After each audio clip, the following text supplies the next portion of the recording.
Yeah, hello, everybody. I'm so sorry to keep you guys waiting. Oh my goodness. So sorry. First of all, this is your dream weaving, late streaming spy mama, Amiya Aranha. And second of all, I was working on this presentation. And then I decided to like switch around how I was gonna go about it. So then I didn't have enough time, and then I had to delay, and I was working on it up until I started this stream pretty much. So I'm sorry. I'm sorry if it's whatever. I'm sorry if it's a little rushed. I know my glasses are crooked. It's because I'm disheveled. It's because I'm disheveled today. Hi. They are crooked. They are crooked. I know they are because I was running all around. I know they're crooked. But it's fine because this is showing how much of a disheveled teach I am today. No, I didn't wake up. Well, I mean, I woke up at a normal time that I wake up. I didn't wake up late. I just didn't. I just decided to change directions. I think it's better this way, but yeah, it took more time. So I'm sorry about that. Hello everybody. Thank you for coming. And thank you for waiting. And let me say hi to everyone. Oh, first of all, thank you Turbo and Akatsuki and Gento for the blue super chats. While I was in the bathroom before the stream started. And thank you Incisor for the 23 months. Very close to that rainbow thread. Thank you so much. Ohamiya, ohamiya, ohamiya to you. Oh shoot. Hold on. Meow. Meow. Meow. We have coffee, yeah. Mr. Beardy Face! Thank you so much for the 3 months. Physical media in 2024? What's next? Papyrus? Play tablets? Give it the times, Ami. Well, I may talk about one of those things. Maybe perhaps. Thank you so much for the 3 months. And Carlos, thank you for the 10 months. Hi, cute crooked glasses, Ami. Hi. And Roger, thank you for the 5 months. Crooked glasses are cute, and you seem cuter than usual, Ami. If you guys like flustered, disheveled Ami Sensei, is that what it is? Is that what it is? Wait.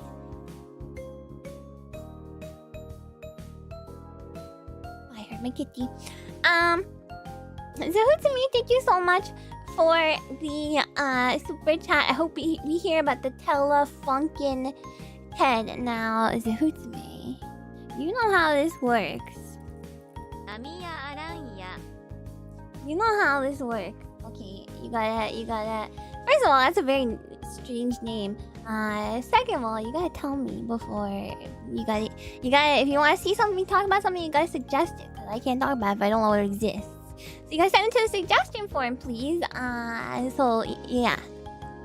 You know, if you find yourself thinking, I hope Ami talks about XYZ, send it to me, and I probably will. DJ, thanks for the 11 months. Disheveled Ami Sensei, cute. I'm a disheveled devil. Yeah. I wish I could make my hair disheveled. I mean, I guess I can do this. It's a little more disheveled. You know, a little bit more. But I don't know. This is a classic Ami Sensei look, so I'm gonna keep it like this. Okay, sorry. Let me say hi, everyone. Hi, Shadow B. Hi, Riley. LOK7 and Seek and Marv and Pod Storm and Ohamiya, Mr. Beardy Face and Sturm. And hello to Gildrian and Mephi and Psycho and Nope and Koala Slime. Hello, Conky and Zero Route and Matthew and Turbo and Gaio and hello, Arcana.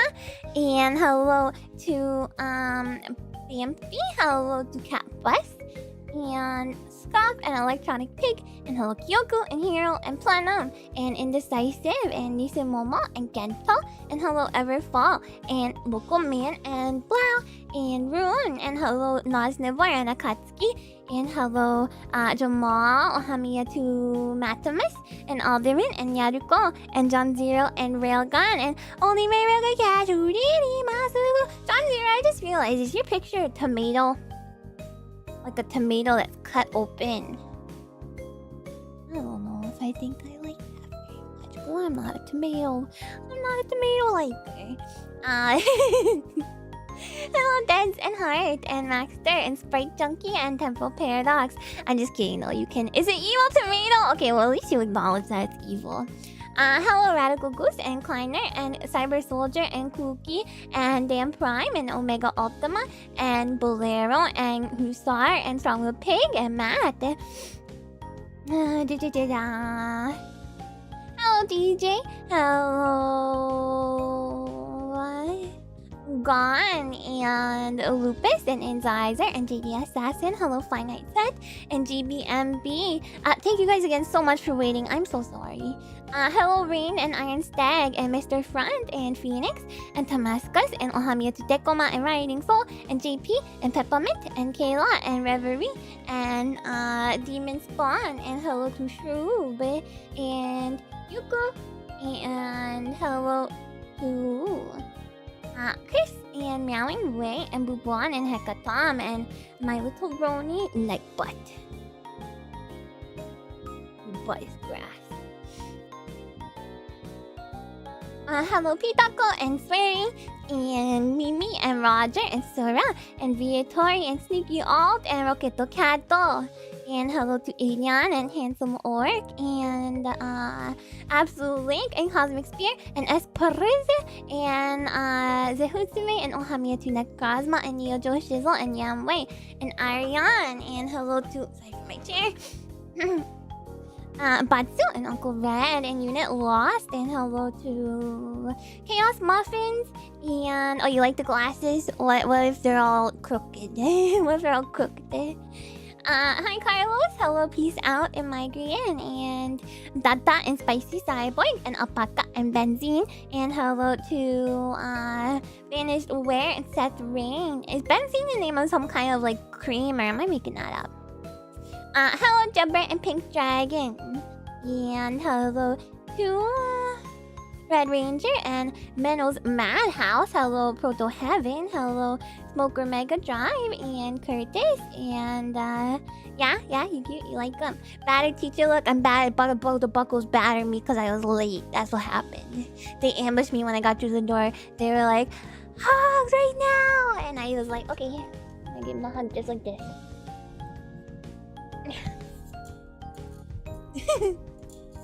Hello, Brand and Mr. Zilla, and oh, it's an ingredient. Okay, so I'm not making that up. I'm smart.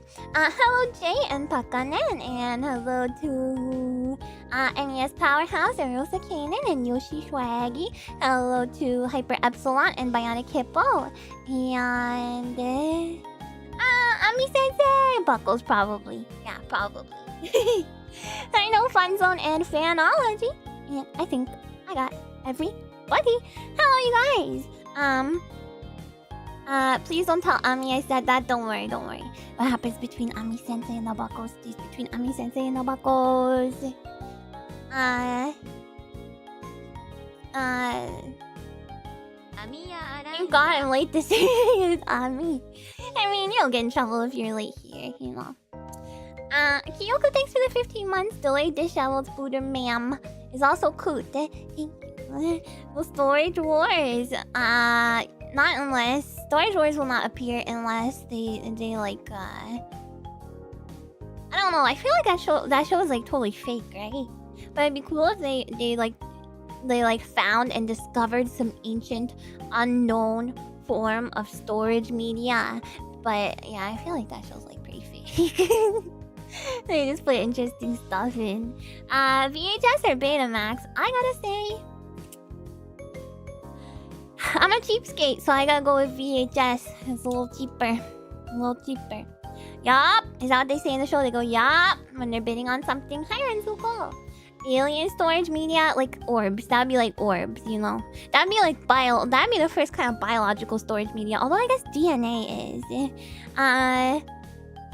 It's thoroughly documented by the stream. Wait, what is it?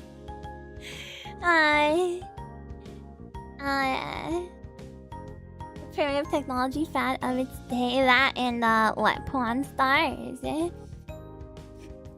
find the trapdoor with stairs just keep going down. That would be That's kind of my dream, to like find a hidden door or a hidden like staircase somewhere, and then it goes to like I don't know. I don't want to say a dungeon, but like a dungeon would be bad. But like a cool room. Hi, 8-bit Stargazer. I'm pretty sure my Commodore 64 cassette storage is the future. Well, cassettes are they're not my favorite personally, because they're they can you know, degrade, get demagnetized and stuff. I will tell you guys what my favorite is at the end of the presentation. If you wanna, a cellar. That's probably a better word. A bunker. So you tried so hard to make sure Blu-ray beat HD DVD because they still remembered the Betamax. They're like, I'm never gonna let you live it down. Hi, Wolfgage and Talon DX. A fungin, where you store fungi. A dungeon would be cool if it's like a medieval dungeon, but not if it's like somebody just like... Not if it's like somebody just made it like the other day, being like, I'm gonna store a person in here. Streamari has me trying to find a local shop online to repair my Laserdisc player. Again, the Laserdisc is really cool how it worked. I mean, we'll talk about it. We're gonna talk about it all. So, well, maybe not all, but we're gonna talk about a lot.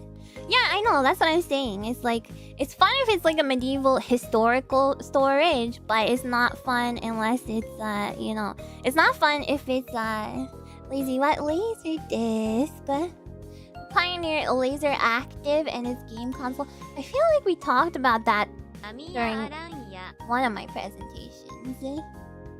And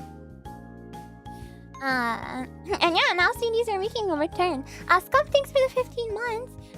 Teach is late by 30 minutes. We're legally allowed to leave. Wait, are we up to our seats? Ami Sensei Q. I would never do that. I would never. Hi, Puck Puck and Spirit. Yeah, I think I mentioned it. I think I have it. No, I would never confine you guys to your chair. Don't worry. Don't worry. But you guys don't want to leave, right? Because we learn about fun stuff here in my class, right? Right. Fungin sounds wrong, like an abusement park. Hi, William and Fuzzy Ducky and Axel. My leg is bouncing. Yeah, best class ever, right?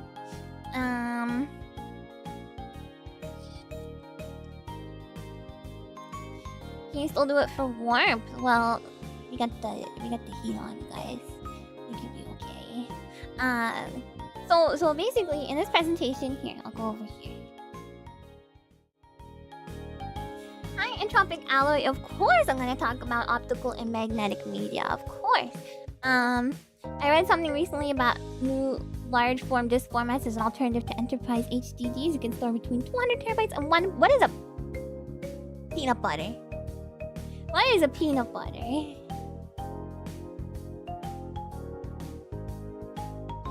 Peanut butter. A petabyte? A petabyte or a pentabyte?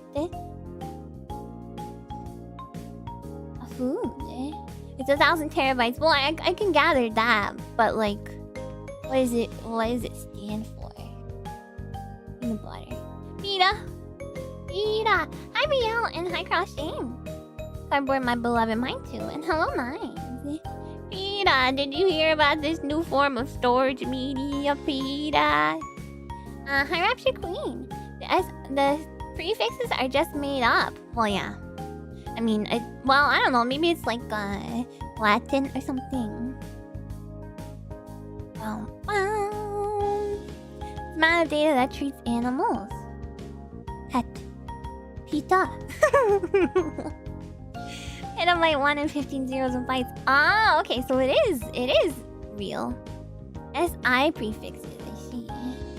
Nibble, so cute. Alright. Hey, Lois. Does that stand for peanut butter? Yeah. Okay, anyway. It's the save icon. I knew somebody was gonna make that joke. Oh, sorry, my dehumidifier footrest. I just hit it with my foot as it works, as that happens. Rolls of Punch paper will always be the funniest form of software to me. Oh, you just wait, you guys. I got everything, not everything, but I got a lot. Hey Lois, I'm made up of bits now. Peter, you turned into peanut butter, Peter. Alright. Amy's physical media thingy. I don't know why I call it physical media. It should have been called just like storage media. I don't know if physical media is even an actual word. I'm so much smarter after I did research for all this. By SI you mean standardized. Yeah. Give it a good kick to the head to do a better job. It does a great job as my footrest. It's not a great job as dehumidifier, but that's my fault. Hi Darth Marth. Oh, it's Greek. Okay. Will this be on the test? There will be no test. Zai and the best teacher ever. Hello, Vegito and Jarvis. All storage is physical. Yeah, no, I know. That's why I'm like, I don't know why I said this. But, yeah. Anami's physical media thingy. So, most of the stuff I'm going to talk about today falls under 3 basic types. Hello, Urist. Basic categories, I guess you could say. I don't know what to call the first one. Like vintage, mechanical, storage media. I don't know what you would call it, but this would include things that are stored by writing them like directly onto the storage medium. So like vinyl records. So you guys know how vinyl records work. One of the categories is sort of Neolithic. Hi Randy, I'm just getting started. Extraterrestrial, I like that, but it doesn't really describe what is being described, you know.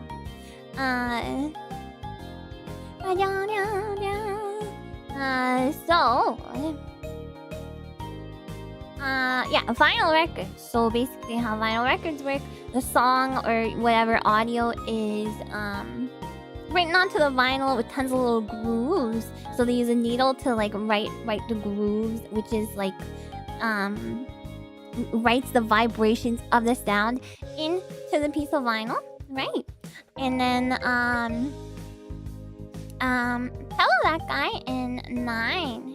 Analog versus digital music on disc, for example. Yeah, we're gonna talk about analog versus digital too in a little bit.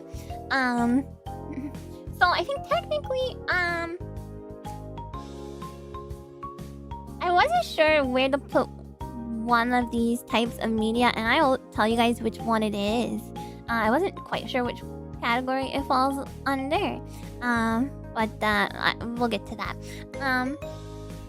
So yeah, then the grooves are funneled along by a stylus, and then the sound gets amplified through some kind of, you know, electronics. And then there's magnetic media, which would cover cassette tape, so the tape has like a metallic layer over it. And then electric signals alter. Lower the BGM? Yeah. Sorry. And then electric signals alter that magnetic layer as it gets passed through. So, you know, that's why they can be damaged if they're put near like a magnet or whatnot for a long period of time. Although they're not as easily damaged by magnets as you would think, apparently. Vinyl records are where we get the word groovy from. Okay, I actually did not know that. But that makes a lot of sense. Capacitance? Yeah, capacitance was one of the things I came across where I was like, I'm not sure. I don't know what this is and how to explain it, but luckily it only came up like once. Wax phonograph reminds you of the guy. Oh my god, I have that video. It's so sad, but I do have that video. How do magnets work? I think it's magic. Yeah. Hi Eki and Tito. I hope that's true too, because that is a really cool piece of trivia. But it sounds like something that one of you guys would make up to be a funny dude. And if so, then you are a funny dude. The original phrase was in a groove and that became groovy. Ah, okay.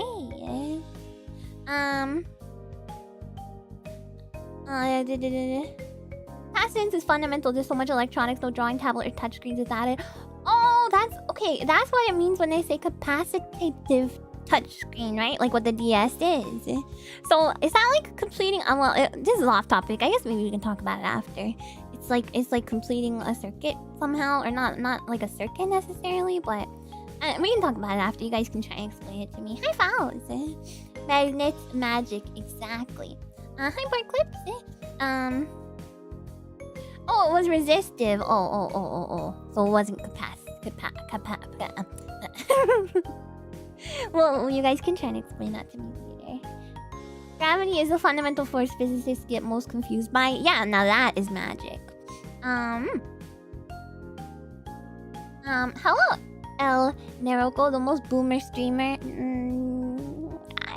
I'll take that title. Okay, so then we have optical media. So you know, like the compact disc, which probably everyone is familiar with, I hope. Which actually operates in a way that's kind of more similar to records than you would think. So in a CD, there's like tons of little pits, little microscopic pits in the disc, and that's what gives them, you know, what makes it look like a rainbow when the light reflects it. So they store data by detecting whether the laser on the disc reader is pointing at a pit or at a flat surface, which is what's called a land between the pits.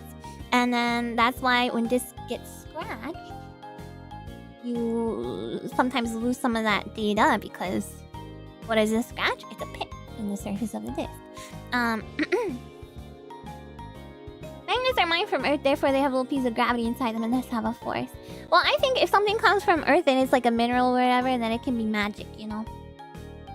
I know, man. Like, you know, some people think crystals are magic. I just think magnets are magic.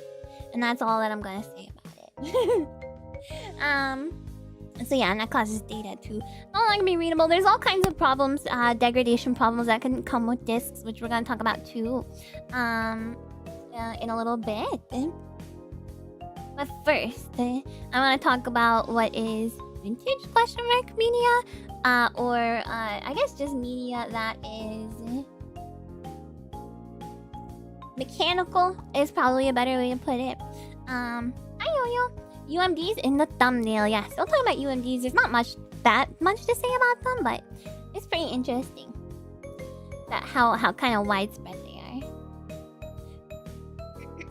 You cover 8 tracks? I will. Hi Hobocon. Magic and magnet both start with mag. Coincidence? I think not. Very bad explanation. Capacitance stores electrons acting as a battery and no other source is active. I guess I just don't know how that translates to storage data. I did try and figure it out for you guys though. I'm not a juggalo, okay? I'm not an ICP gal, okay? I'm just not very smart. Alright. So interestingly, an early form of data storage involves paper, or more broadly, anything that can just be written on. So for example, a cave wall. Is that storage media? Technically yes, because it's storing media, which is a picture, right? Makes sense. So technically that's a very you know, rudimentary ancient form of storage media.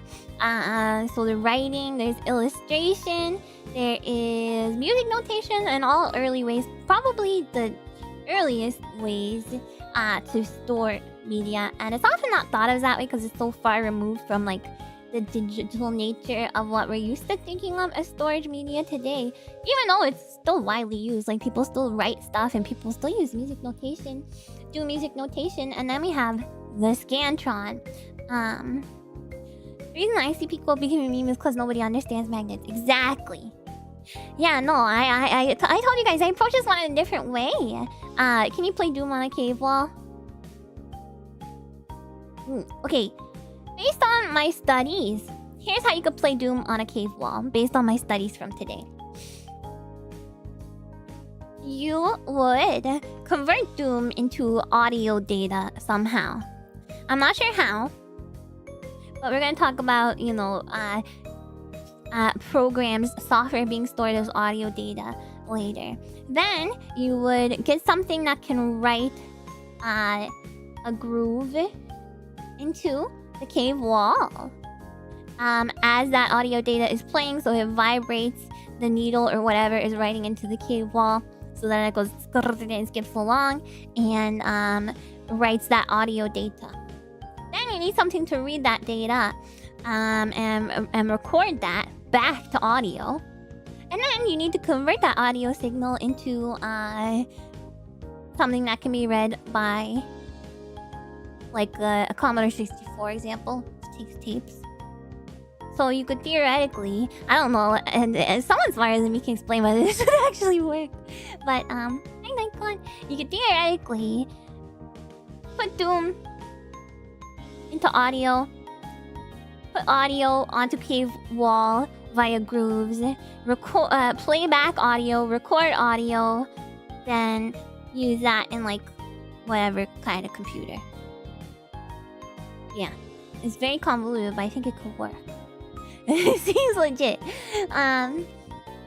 Use the technique to turn images into audio files. Yeah, that's another thing. You would need like lots of secondary software. Yeah. Me and Groove chase big beasts. We get beasts, great beasts. Got it right while the commemorate event. Yeah, that's what Cave's drawings were. This reminds me of the origin of TV, which was invented by a farm boy, but a boy observing tiling patterns. No way.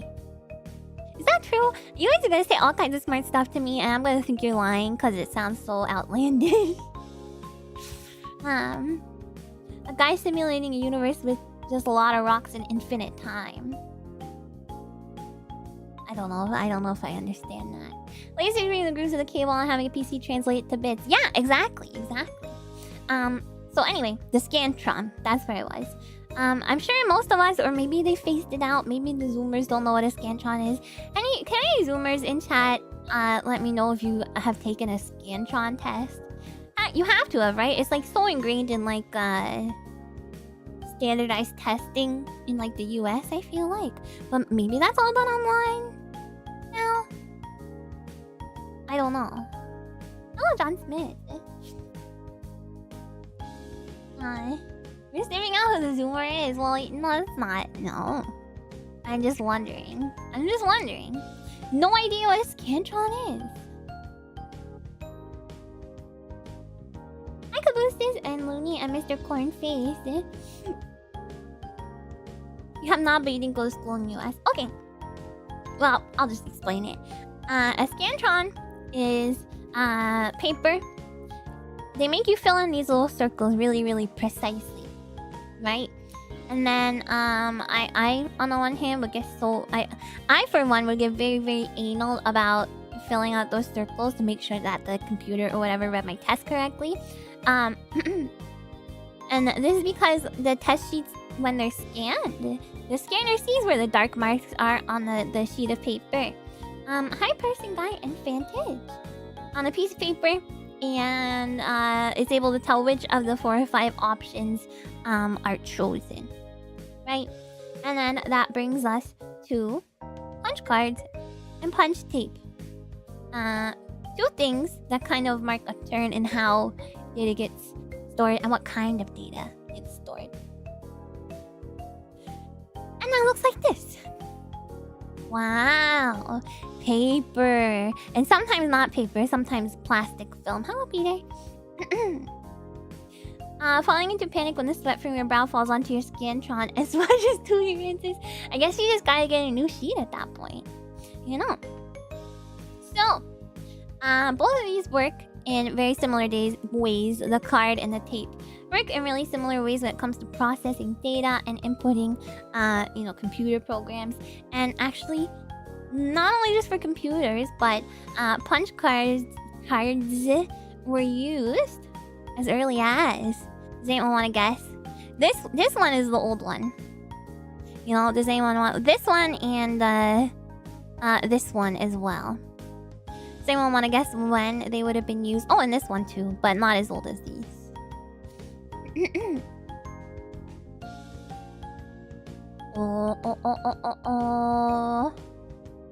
Ancient Egypt? Well, I don't know. What is that? That's more ancient than the 1700s, right? Because the answer is the 1700s. The answer is the 1700s. Is that the 17th century? I don't know. I don't know how to convert time. I took the house and bike and graphics. So that was used to store patterns for the loom. So patterns to weave tapestries, weave fabric. Yes, they were used for looms. 17th century would be 1600s. Okay, so it's the 18th century. Why did they make it offset like that? They should have not done that. They should have changed that. Just change that. Can we change that retroactively? Anyway, freemason was used like that even before the Industrial Revolution, right? Right. I thought so too. There is no 0th century. First century goes from 1 to 100. Can we make it so there's a 0th century? Hi, friend. Can we change it? 1700 means 17 centuries have passed and we're on the 18th century. No! Alright. Similarly to the loom patterns. Hello, Ria. Similar to the loom patterns, we have wheatstone tape. From the 1800s, so that was used to send Morse code messages. So the upper row would be to indicate, you know, how Morse code is a series of dots and lines.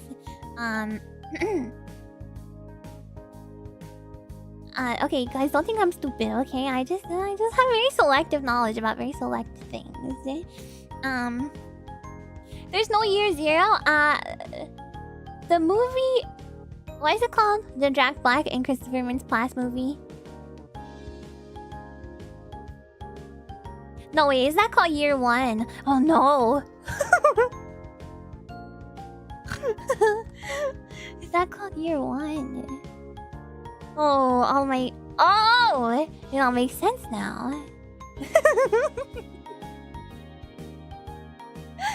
Okay. Anyway, forget that.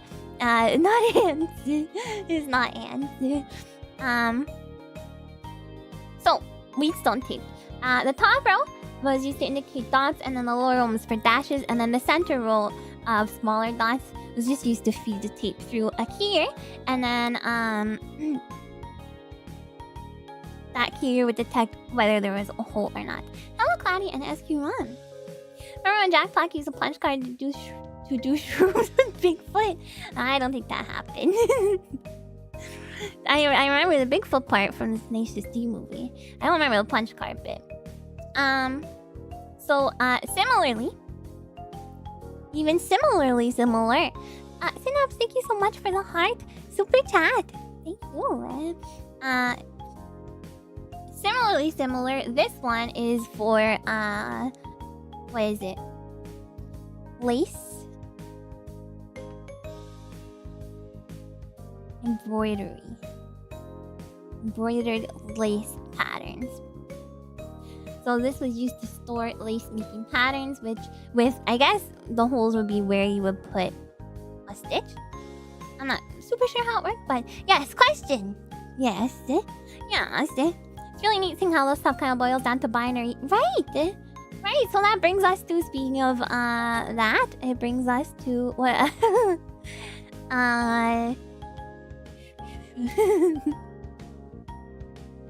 this is not the topic of this class, but shrooms is short for magical mushrooms, which have an active chemical. So, what is it? Psilocybin. And it grows from dung. Psilocybin. And it grows from dung. And it does strange things to your brain. Yeah. Silly bean. Silly beans. Yeah. So, computers and punch cards. Amiya Aranha.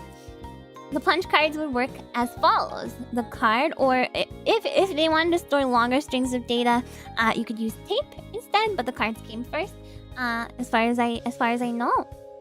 And it has holes punched into each column, and these columns go from 1 to 9. And then each of these punch marks correspond to a character. So the card reader knows which holes correspond to what data, and it's able to read the data based on where the holes are positioned. Kind of similar to That's why I brought the Scantron. It's kind of similar to how a Scantron test would work. I just brought that up since most people understand the concept of a Scantron, or so I thought. And essentially it all comes down to a machine reading a hole or an absence of a hole. Right? Dark mark, absence of a dark mark on a Scantron. And similarly to how optical disc readers detect a pit or the absence of a pit. So, this is kind of the basis for a lot of different kinds of storage media. Hi Karen! Used to have a few boxes of old blank IBM punch cards, never found any use for them though. Ooh. Maybe you could use like a key to try and figure out what's on them. Hi Karen Warrior! I need a drink, hold on. You once heard Scantron face as an insult? That's not very nice. What would that even mean? Oh, were they blank? Oh. This is allegedly the origin of the word bug, because moths would eat through and make new holes, corrupting data. See?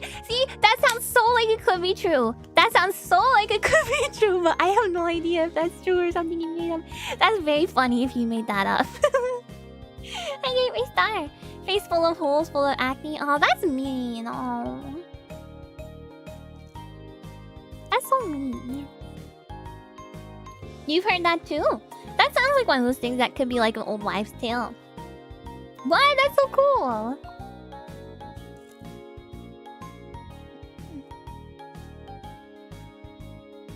Hi, Olimars. I took a Fortran class in university, one of the last before they stopped, and the book had a chapter on punch card operation. Cool.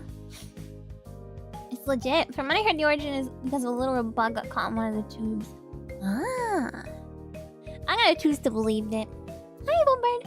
Bugs are back from the tube days. I think I want to believe that it's punch cards. In one of the there was a literal bug in the system. A moth that was causing issues with the computer. That's gonna be me. That's why. Is that why I find bugs in like every single game that I play? All right, moving on. We have wax cylinders. So I tried to kind of structure this in a way that kind of compounds on the previous information and would be easier for things to learn. And that's why I had to delay the stream, and that's why everything kind of got I kind of restructured everything halfway through. Don't eat my PC, but it's a little tasty. So this this video is very upsetting. First let me explain what wax cylinders are. So this is a wax this is a cylinder a phonograph cylinder, I believe it's called. And then these cylinders are made of wax or sometimes plastic later on. And they would be used in the cylinder phonograph. So this was invented in the late 1800s, and this was invented by our boy Edison. You guys know Edison, okay? He did other stuff too. He invented the light bulb, question mark?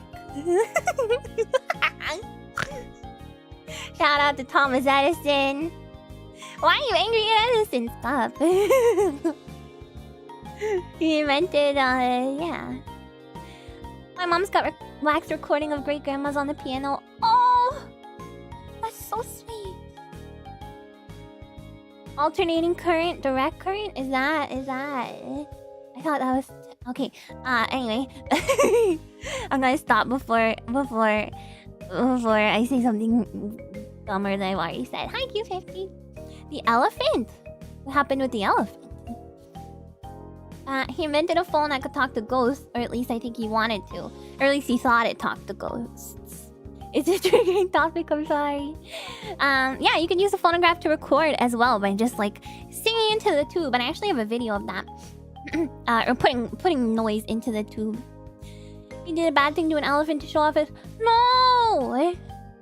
Edison did! Screw you, Edison! I retract my shout out. I retract my shout out. Hi, Optimal. He took measurements of the Wright brothers' plane secret. What an a-hole. Okay, never mind. Shout out retracted. So the wax cylinders. Oh, works similarly to record players, I forgot to mention. Although in contrast, they use 2 needles to read the data, and it's a cylinder. It's a tube. So the cylinders are hollow, and then there is audio data engraved on the outside, and the sound is inscribed as grooves that are made by an implement being vibrated using the sound, similar to a record player would, and then that can be read back. And I don't know if you guys have ever seen this video of this guy. He I'll just show you. So this is a one-of-a-kind piece. There's no He's other handling one this like wax this cylinder on some particular one in TV the show. world. This is so And sad. you can see the tracks go this way. He's so nervous. And it's really cool because it records much more accurately. Oh, shit. Oh my God. Well, that does happen every once in a while. That can't be good. Now, are you done with that then? Yeah, I'm done with that. All right. Apparently we're really done with. That does happen every once in a while, he says. Oh, he's just like me. Oh, man. Are you done with that? Well, that does happen. We do quite commonly have people come. It's so sad. I cannot help but laugh. I'm sorry for laughing. It's so sad, and people think it's staged. Actually, I feel really bad for him, but it's just the way the guy reacts is so funny to me. It's funny, but it's also tragic. Yeah. No, it's hard. It's a heart-wrenching video. It's heart-wrenching.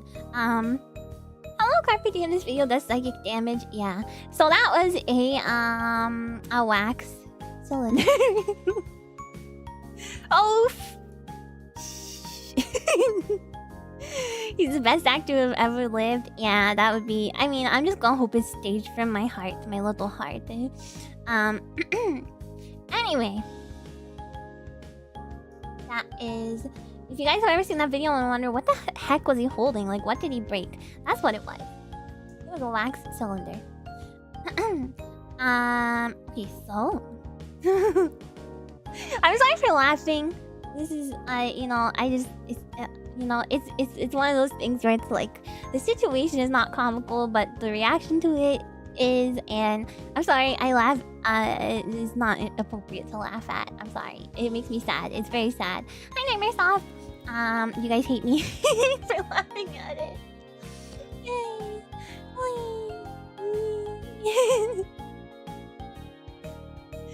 Are you apologizing to that guy? I don't know what it is.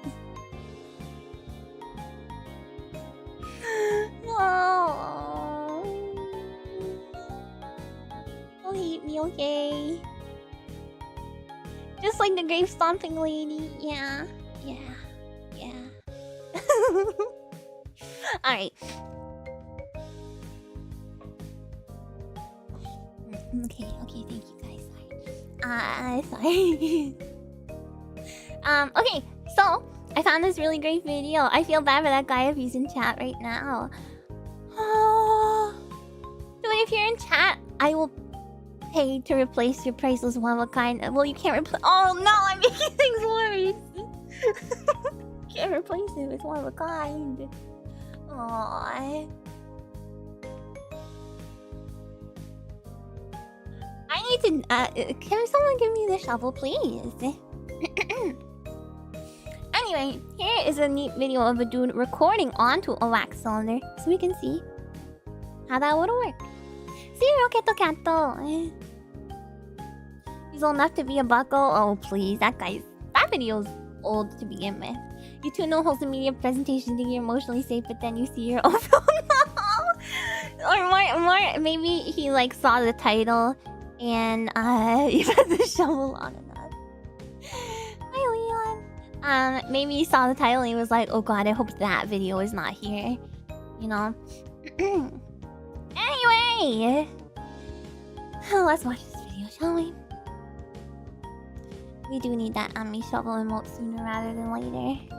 In this case, a guitar amplifier, and vocals. The sound wave. The guy in the video. Oh God, hold on. Let me turn off my And as BGM. the- That guy in the video. Thank you horn so gets much for the smaller and donation. smaller, I'm that really increases sorry. the I pressure. still nightmares of dropping that So cylinder to once it's the down at silly the small dirt. end of This the very horn, day. you have a good amount of pressure I'm so sorry. that's going to hit against the diaphragm. I'm so- And so the diaphragm's Okay, going to start look what happens, shaking see? up and down in that wave formation pattern. All right, and John then the Smith, knife chill. Let's keep it digs into the PG-13, record. okay? High frequencies, it's going to be digging up and This down is how it really works. quickly. Loud sounds, it digs in deep. Gerald Faber served as recording engineer by You guys can operating hear the it, wax right? Why you all cylinder recorder dotting? and blowing air at the wax You guys are cylinder scaring to me. keep the recorder mechanism from becoming jammed with wax. You guys are scaring me. You During gotta the blow. recording session, CCM Blow student air Eric onto it. Tarlow performed a solo rendition of his own original piece called She's Mine. As you watch the performance, note that when we zoom in on the recorder, you will hear the sound that was actually recorded on the wax disc. It's so complicated. It's actually not all that complicated when you get down to it. And you can hear the guy blowing air. I wonder if that gets picked up.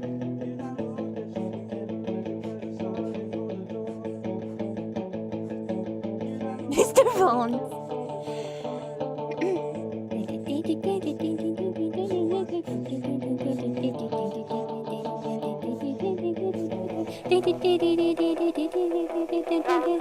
And this is what it sounds like. Yeah, I think this is this guy's original song, yeah. Pretty cool.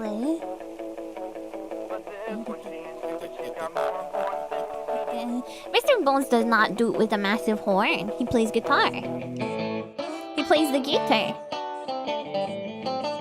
Pretty cool, right? Only 1880s kids will remember. So anyway, here's that one. Hello, a rock. And eye trauma. It's weird to think about progression from the clay pots to the cylinders to vinyl discs, like you see the lineage so clearly. Yeah, did you guys ever see an episode of Mythbusters where they like tried to read they tried to like play audio off of a clay pot? Was it Mythbusters? You should release the original song on wax cylinder. I would do plastic cylinder. Was it Mythbusters where they like tried to like read like the grooves in pottery as you would like a record player, right? Like so you could hear what the people were talking about or whatever. It's a similar concept. Your glasses look like that by default. Oh, what? Optical did. Mostly it did. Not sure if it was busted or not. I think they got some sound, but it wasn't like anything identifiable, you know? Because of course, any kind of vibration is gonna result in sound, but I don't think they heard like speech or anything. Hi, Overphoner. The episode of Carrie yelling Tori into the pot, and he was just like, "So this is what I would like to be married to you." Oh, yeah, is that what happened in that episode? Imagine if that would be so cool. No, we could theoretically hear conversations from like a really long time ago, but sound creates enough pressure to mold the wax cylinder. So, vibration, I guess, is the way that the way that's the way I understood it.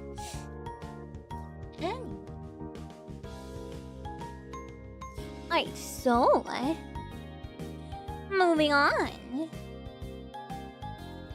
we have magnetic media. So to me, magnetic media is one of the most interesting because I feel like it's difficult to understand, kind of.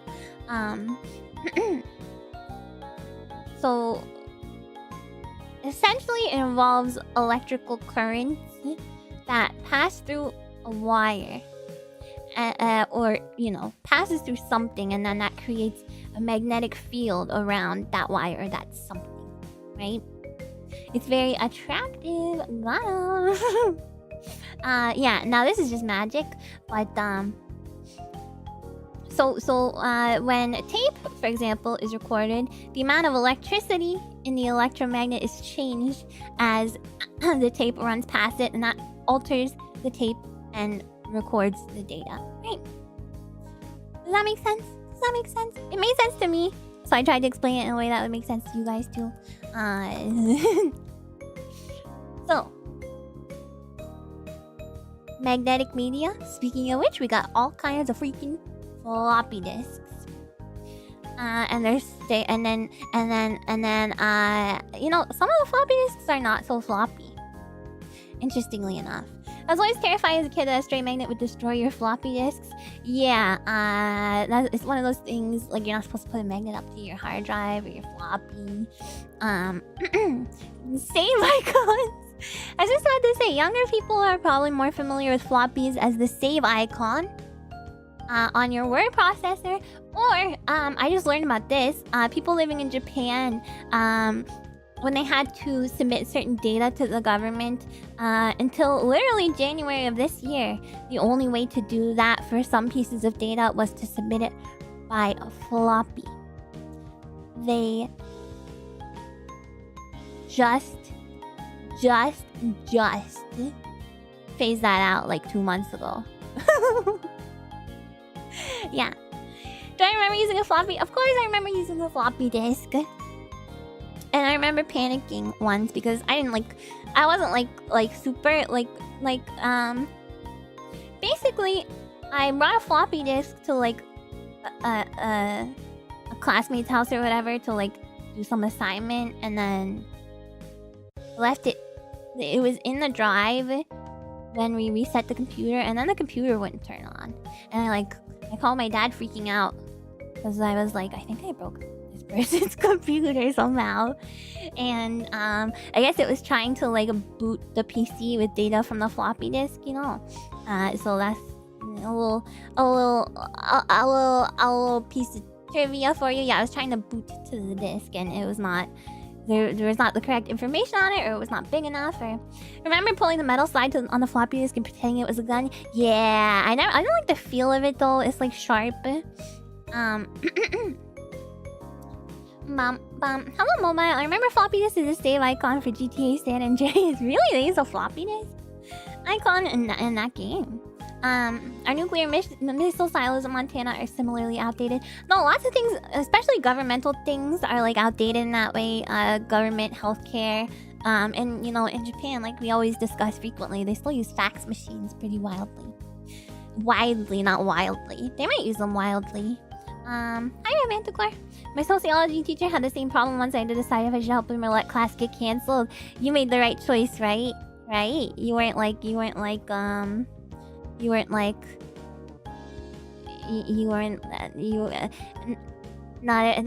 didn't help them, and everyone in class was like, Melvin. If your name is actually Melvin, I'm sorry. That's just like a nerdy name. Oh no, you helped him. I hope your name is not actually Melvin, because then that comes across as extremely creepy if I just somehow got that right. Sorry, no, don't apologize. It was the right thing to do. It was a nice thing to do. Plus, you can show how like smart you are to your teacher, and then you know. How did you know? You're Melvin? No way! Don't say that. Don't say that. Hi, Coffee Pixel. At college, one of our professors jokes about ways to submit theses, and people kept joking about sending it on a floppy disk. One student actually said it that way, but I don't know how many it took. Well, if it's a thesis, I mean that's just like text, right? So I would assume one, but I don't know. Oh, it was in college. That's different then. Yeah, that's much different. Sorry, all the Melvins in chat. I actually like the name Melvin. Anyway. At least fix your glasses before you tease Melvin. No. You know Melvin and accidentally called him Merlin. I'm so sorry, Melvin. Well, Merlin's a magician, so that's cool. So, yes, right. Floppy disk. So, floppy disks for computers came in mainly 3 sizes. There's the 8-inch, which is this big boy. And then there's the 5 1/4-inch floppies, which is this boy. And then there is the 3 1/2, which is this boy, or this boy right here. Pieces of diagrams and other figures. Oh, okay. Yeah, I have not written one myself, so I don't know. Merlin for finding. Is that the name of the dad? He's a clownfish. That's all I remember. I remember using floppies to pass around old games and sometimes Word documents. Pass around Word documents? Like passing notes? Nice Aflog. Whenever I buy a game back then, you can feel a disc shooting around the huge boxes. Oh, you mean in like the big box? Okay, I was confused by when you said shooting. Which one was the most ubiquitous? That's a good question. I want to say 3.5. What do you guys think? 3.5 would have been the more recent one. So I would assume that when computers were becoming more widespread for home use was around the time that the 3.5 ones became more widespread. So just for that reason, I would say that they're probably more ubiquitous.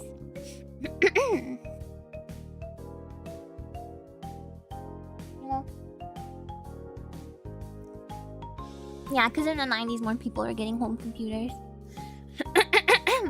Hello, GW. So yeah, there's the 3 sizes, and they were able to shrink down the size based on what type of encoding was used to, sorry. My throat has been struggling this week, and these presentations are a lot of talking, and that usually makes things worse. So I apologize for the continuous throat clearing that I'm going to be doing. Hi, good daddy. Oh my god. Okay, so yeah, the size was able to be reduced based on the type of encoding that was used to store the data. So what you see on the outside of the floppy disk is just a plastic casing to protect the delicate material inside. On the inside, there's a very, very thin, flexible magnetic disc, which looks like this. You see? When you clear your throat, it sounds a bit like a floppy drive. Sounds like you're making sure we're paying attention. Pay attention, class! So yeah, it's a magnetic disc, and when data is recorded to it, similar to how a tape works, a magnetic pattern is created on the disc, which the disc is coated with like a metallic material, and it stores the data in binary, in bits. And it's stored in concentric tracks, which is circular paths on the disk surface that look like this. Right?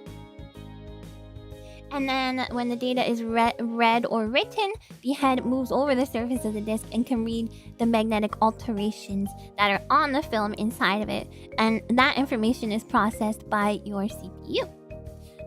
So that's the basic premise of how it's recorded and read. And then the size would vary based on the type of frequency modulation that they use to write the data. So this is a little bit complicated, so I apologize if I explain it incorrectly.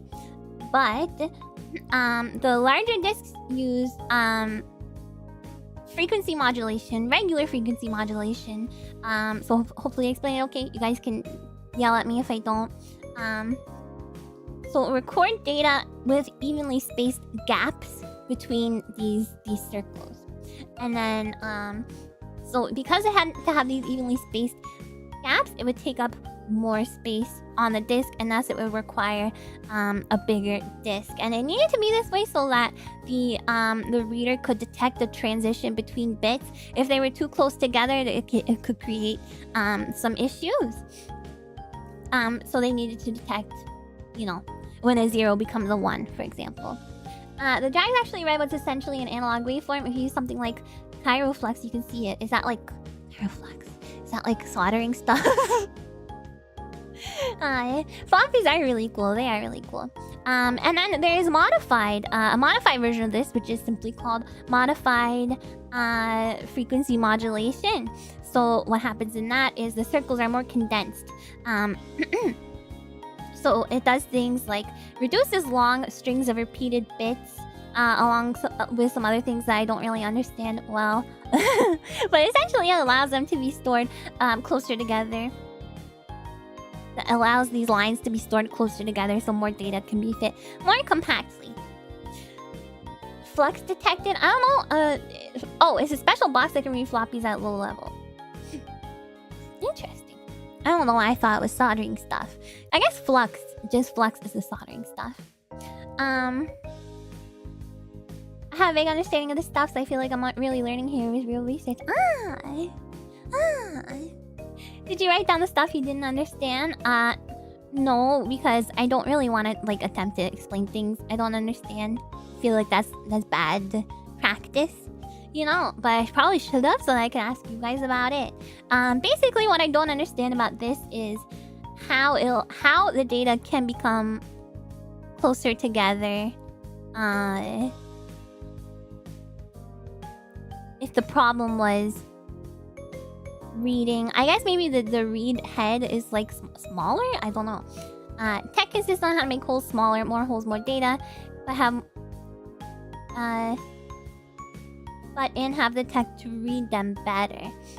Yeah, so I get the drive head would have to be smaller, more sensitive to be able to, you know, detect the transition between bits, even though there's less space in between the bits, right? That is my understanding, but you know, I don't understand it completely. So, hi C-Line. Once I had to repair a PC I used by a client to control an engraving machine making 12-foot brass rollers to print on fabric. It was a 286 with a floppy drive. They had 6 of these in 2012. Oh my god. Tetera, thank you so much for renewing your membership. It doesn't say how many months, but I see you have pink thread. Forgot to put my buckle cap on. Thank you, Tetera. Buckle. I recommend watching Branch Education's video on how CD-ROMs work since it's a similar concept. I will check it out. Didn't the old floppy drives make horrifying noises when reading them? I had some old floppies at home, but I got computer access super late, so I never use them. I wouldn't describe it as horrifying. I think if it makes a horrifying noise, then there's a problem, right? Probably. If you alternate the direction the magnetic bits are arranged sideways and right. I see. Oh, so that's what... Okay, so I saw a picture that I was going to use, but like, again, I didn't want to use it because I didn't fully understand it. Let me show you guys. MFM... concentric circles. Let me see if I can find it again. I'm not sure exactly what I searched to find it, but...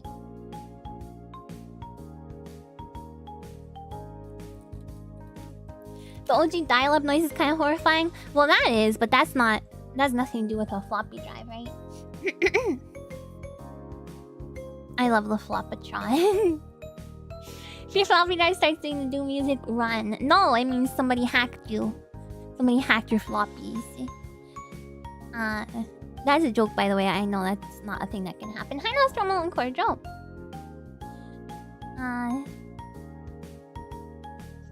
Gosh, I'm trying to find the picture I found that showed, like...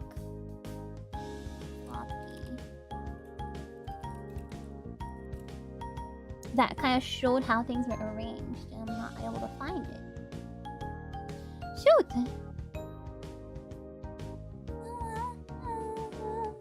Hello, Isa. Thank you so much for renewing your membership as well. I appreciate that. Thank you. Sounded like screaming and whispering my name at the same time. I think... I don't know. I don't know if that was your computer. That might have been like a ghost.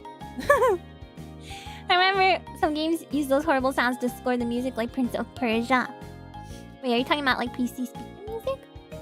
Floppy disk, natsukashi. Hello, yeah. Konnichiwa. Some fabric making machines are very valuable and still run on these.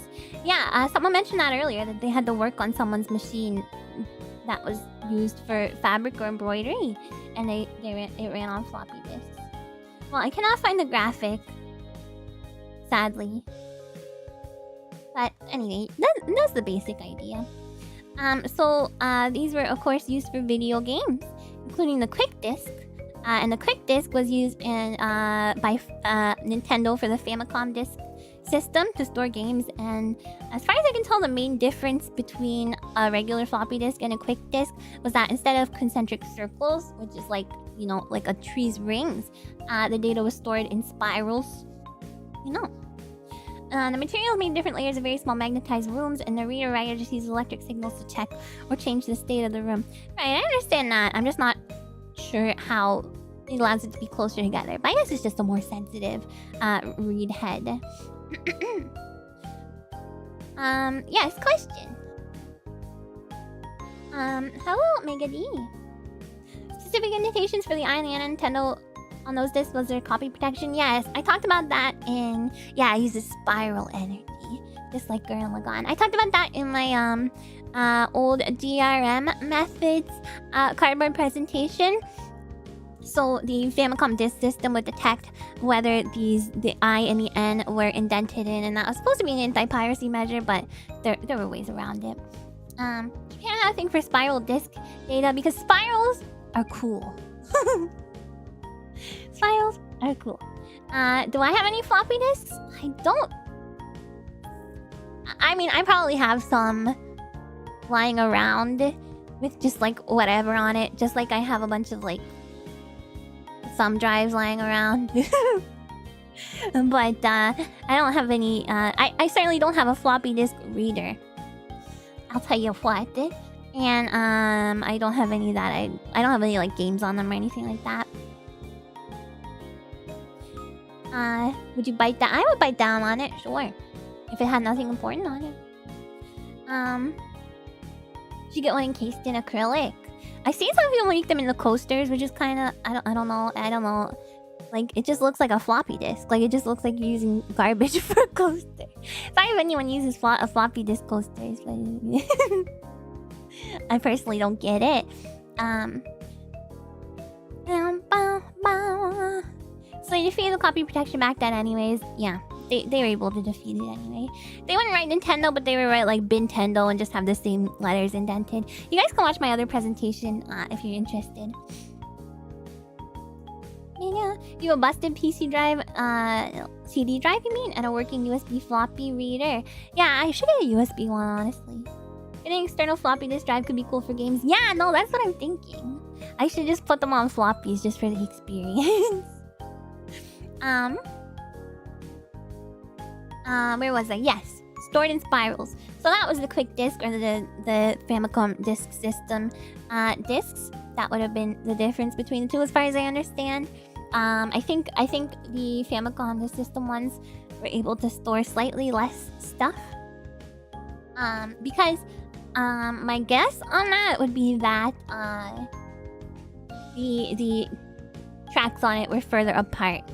But even though the disc was a smaller size, so like this one, but smaller, maybe closer to the 5 1/4 size ones. You're also affected by the earworm that is your BGM. Oh yeah, who's responsible for that? That's someone on Dova. But I got it because I thought it sounded like Umihara Kawase music. Yeah. Love the old Mac floppy drive. The sound old Mac floppy drives made when they ejected. Yeah, I never had a Mac. I don't know. Loopy games on floppy disks because why not? I don't think they would. Well, I shouldn't say that. I have no idea how big loopy games are. I feel like they wouldn't fit though. Maybe. 3.5-inch floppy drives didn't have a controller chip and they were steered by motherboard. Modern motherboards don't feature those. Oh, well, that makes sense. It's a little outdated. Hi, lasses! Floppy disk coasters feel like the kind of thing that end up on Antiques Roadshow in 30 years. It's something like if you hadn't made it into a coaster, it'd be 5,000 pounds. That was 5 pounds. Yeah, it reminds me of like some people make bowls by like putting a vinyl record on top of a bowl and like heating it up with a heat gun, and then they mold it into a bowl shape, and then they like put candy or whatever in there. I don't know. It's very strange. I don't like the way they look. I mean, I guess it's a fine way to like recycle vinyl because there are some that like just can't be read anymore, right? Or they don't sound good. So. When the grooves get full of germs? Absolutely, that's a terrible thing to put food in. Not sanitary. Not sanitary at all. Is that how? Yeah, famously, that's how vaporwave was invented. They used vapor to heat the vinyl, and then you listen to that on your record player, and then it would sound all slow. Sounds like one of those scan videos Anne Reardon would disapprove. No, it can really happen. I've definitely seen them in like boutique shops, you know.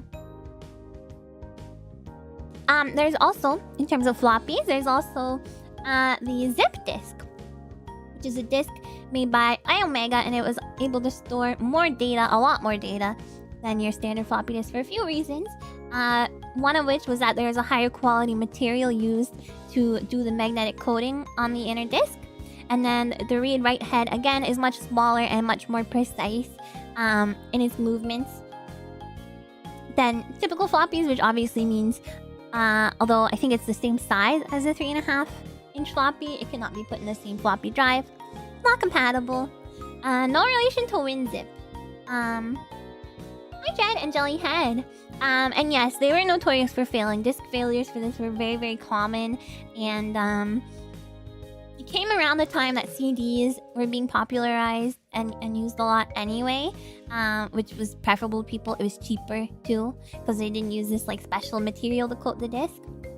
Hi, Karena and Hugo. Back then, all I could use to save my 3D videos was floppies at very low resolution. I feel so sad when I see them now. Yeah, lossy. Compression. It sucks. Maybe you can like enhance them somehow. I don't know how. Yeah, they're thicker than floppies. They're chonky boys. You always saw zip drives in PC magazines, but never in person. Yeah, I imagine they were heavily marketed and advertised, but just kind of failed because CDs are cool. CDs are cooler. People are done with floppies, you know?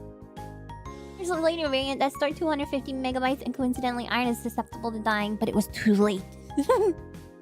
Yeah, that might be the kind of thing that upscaling could help with. I don't know. I don't know. Gotta use the Esper machine, yeah. Alright. Next we have tapes. Another form of magnetic media. Hi Noble Indigo, how about pocket zip disks for laptops and MP3 players? I don't cover that in this particular presentation, but I have a section at the end where we can talk about ones that you guys want to see covered. And then I can maybe look up some stuff about them, because there is some stuff I didn't cover because frankly I didn't understand. And like I said, I don't want to explain things and teach things to you guys that I don't quite understand fully myself.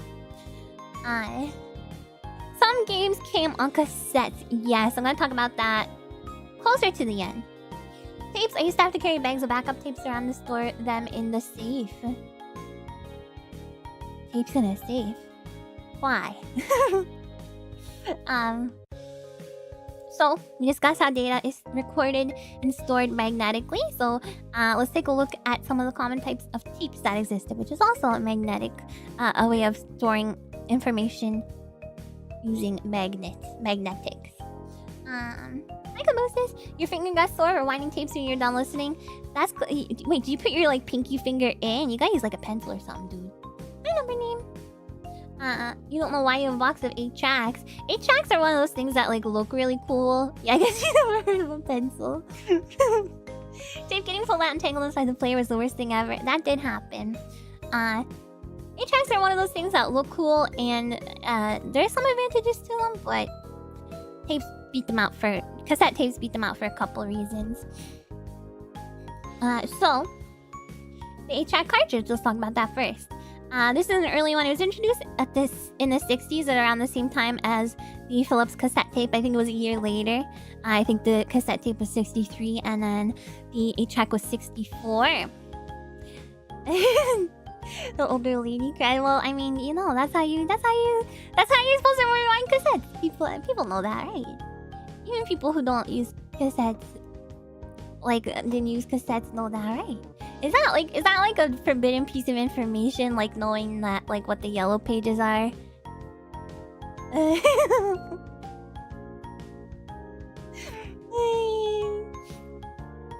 I had a Walkman and I had a Discman. Yes, I did. The yellow pages are ancient too now. Some people don't know what they are. Hi, Odysseus. The money to develop them came from the Learjet. I don't know what a Learjet is. Oh! Isn't that in the song? You're so vain. Then he flew his Learjet up to Nova Scotia to see the total eclipse of the sun. Right? I still don't know what that is though. So yes, 8-track. I keep going on tangents, I apologize. I mean, walking around rocking out with her gramophone. Shush, I didn't have a gramophone, okay? Just a private plane, alright. You're so vain. You probably think the song is about you. You're so vain. I bet you think the song is about you. Don't you, don't you, don't you know? The eclipse is something that happens on Earth when the moon gets between the sun and the Earth. So other things can eclipse other things. For example, I could walk in front of a computer screen and I could eclipse your view of the screen. I don't know. That's something I said. I started saying it thinking like I'm gonna sound real smart if I say this, and then by the end of it. Hi, Fashion Bot. The Yellow Pages, you mean the Book of Doxing? Yellow Pages was for businesses, so they wouldn't be for doxing. You're thinking more of like a phone book. Just a standard phone book.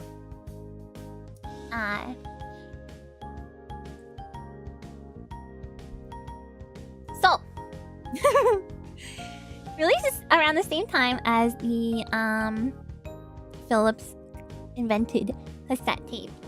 And in contrast to the cassette tape, 8-tracks were larger and they have a continuous loop of magnetic tape. Whereas if you look at a cassette tape, the tape inside gets wound from one spool to another.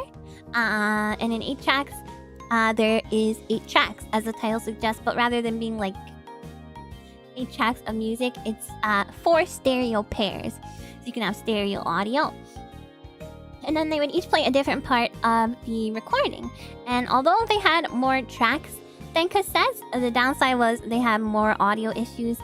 The playback head had to move because of the nature of the way it was like a looping tape rather than going from one spool to another. The playback head would move across to the different tracks, and that can get misaligned and cause audio problems. And there's often pitch variations during the playback. Well, El Perito and Job. So yes, they did kind of get out of sync in a way. Like misaligned is a better way to put it. White pages were people, yellow were businesses. That's right. So there's that issue, and there was other stuff like there was more hiss, because I'm not sure how this would cause more hiss, but the tape inside was wider. No, I don't listen to tapes still because I don't really like tapes as they're so finicky. The freaking tape gets tangled and then you're just donezo forever. I don't know. I don't like tapes. So because of issues like that, and they were also more easily tangled, they fell out of favor. They fell out of favor in favor of cassette tapes. So I have this haunting video of how a degraded 8-track would sound. So much trouble. I like CDs. I like CDs. I like vinyl. I got lots of vinyl. I got way more CDs though. You got a whole CD setup, of course. Alright, so let's I don't know if is it gonna open a new video? I don't know why this one embedded differently than the other ones. But it's fine, because all you guys need to do is to hear it anyway, so hi Lole. So here's what an 8-track would sound like once it becomes degraded. Hi Lole and Sapling. Yeah, I love collecting vinyl. CDs are nice because you can throw them like shuriken when they're old and busted. Yeah, I just like how small they are too. Easy storage. Creepypasta stuff, indeed. The wow and flutter, yes. So it's called wow and flutter, where there's like some pitch variations and speed variations. So scary. I feel like this person definitely chose like an already scary piece of music though. Well, now it's playing okay. Sort of. No, it's okay. Don't know. It's okay. It's scary, right, guys? Sounds like it. Yeah, I think they chose like. It sounds like they chose like family opera or something. Sounds like they chose something already scary. You guys think that's what Yuri checks sound like by now? I mean, probably yes. You need a hug. It's okay. It's safe now, you guys. Hey, check ghost is gone. You kind of liked it. Well, maybe you love ghosts. Is that what it is? Are you a ghost fanatic? Maybe you should check with a psychic. Hello, psychic. Am I a ghost fanatic? Hello, psychic. That's what you say when you go see a psychic, right? Hello, psychic. Am I a ghost fanatic? Because for some reason I myself don't know. Hi, Rai.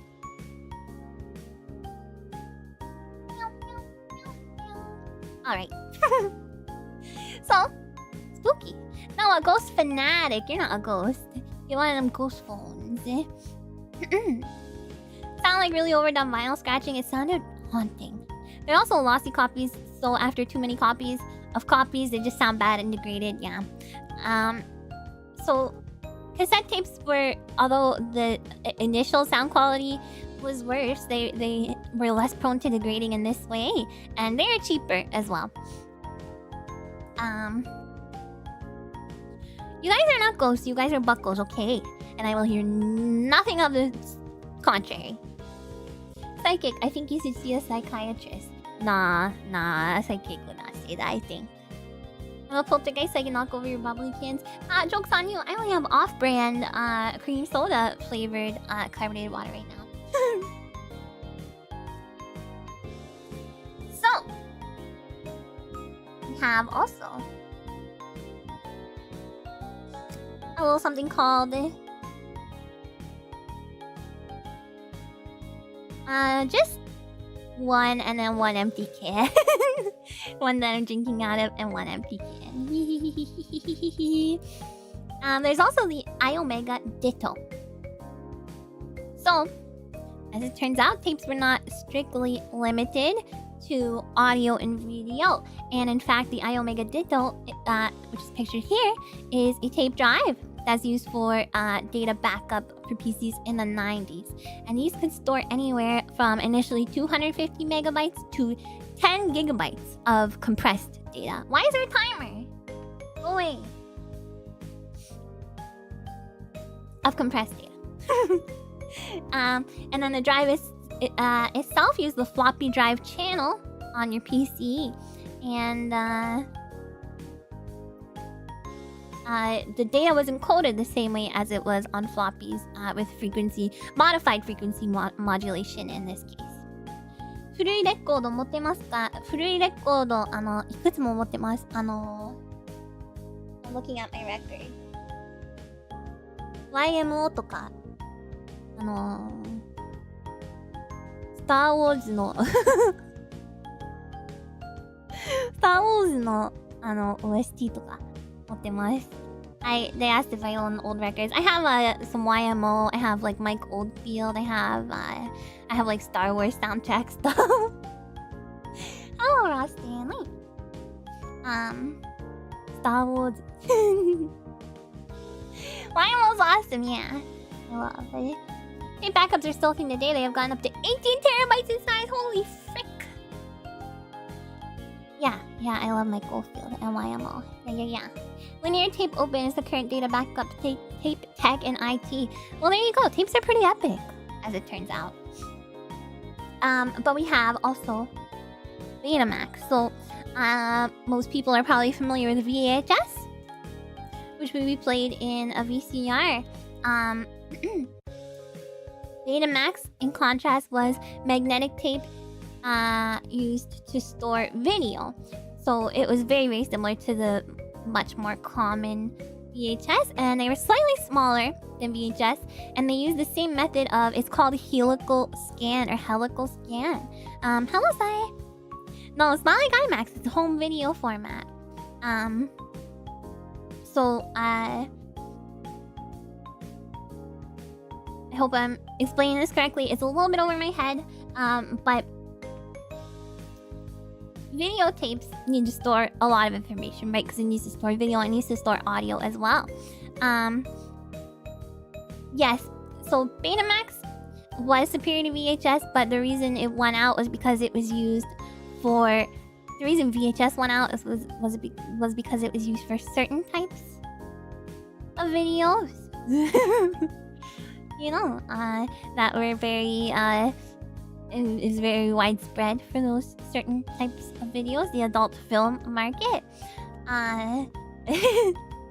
But Betamax was higher quality, so it was preferred for a lot of, you know, what's the word? Broadcasting, things like that. Better resolution, yeah. And so helical scan, essentially, how it works, as far as I understand, so when you record data to a tape, for example, like a regular cassette tape, it's stored, it's written in a single stripe along the length of the tape. So that's how an audio tape would work. But instead of an audio tape, both the Betamax and VHS, as far as I understand, use the same thing. Yeah, that's what they decided by. Yeah. I think they use the same method. The data would be written in diagonal stripes, diagonal lines along the length of the tape. So that way more data can be stored. And like I said, the Betamax actually had higher image quality than a VHS, but it had less recording time because of this, so it was only around 1 hour. So a lot of movies were not able to be put on Betamax because of that length limitation. And the player itself was more expensive, so people favored the affordability and length of video. VHS, even though, you know, the quality was slightly worse, and then there's the whole adult film industry thing. VHS was cheaper and the quality loss was not that much. No, it was not significantly worse quality. Yeah. Hand-holding instructionals. Spider Girl anatomy videos. I don't know. I didn't look too much into it, okay? I was just curious to why it failed, and yeah. That was one of the reasons. Anyway. Moving on.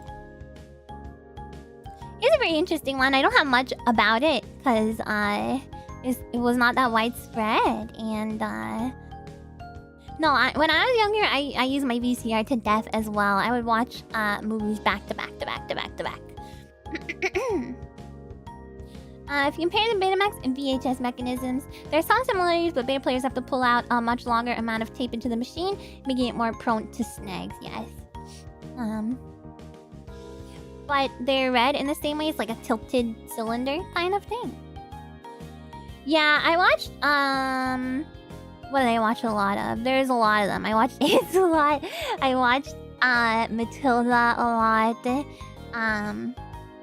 I watched... I watched Pocahontas a lot. I watched, Kazam a lot. Yeah. So there you go. Wizard of Oz! Yes, I destroyed the Wizard of Oz. Thundercats? I never watched Thundercats on VHS. Wow! My dad had an episode of Mad TV that a Halloween Mad TV special that had Kiss on it. He had one of that. Oh, he had that taped on VHS. I watched that a lot.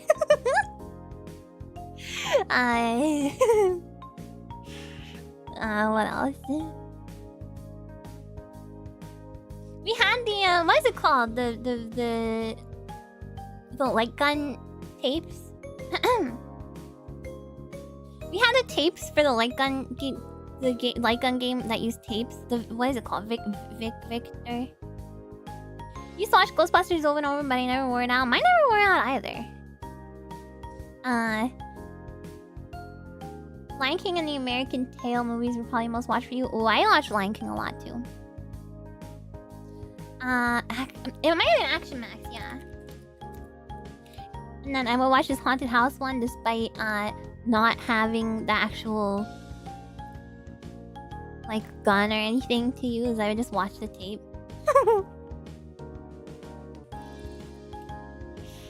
So yeah, I was that kind of kid. Did not have a haunted house. Super Mario Bros. Official VHS tapes are the easiest way to watch the show with the original audio with the music covers. Ah, no one brought those to digital. Alright. So yeah, this one's pretty unique. I don't have a ton of information on it, but I wanted to share a little bit anyway. So this is Sharp Bubble Memory. And it's a pretty unique form of data. It is magnetic data storage. And rather than a spiral or singular track, this type of memory uses magnetized areas pictured here in the corner. And these are called bubbles.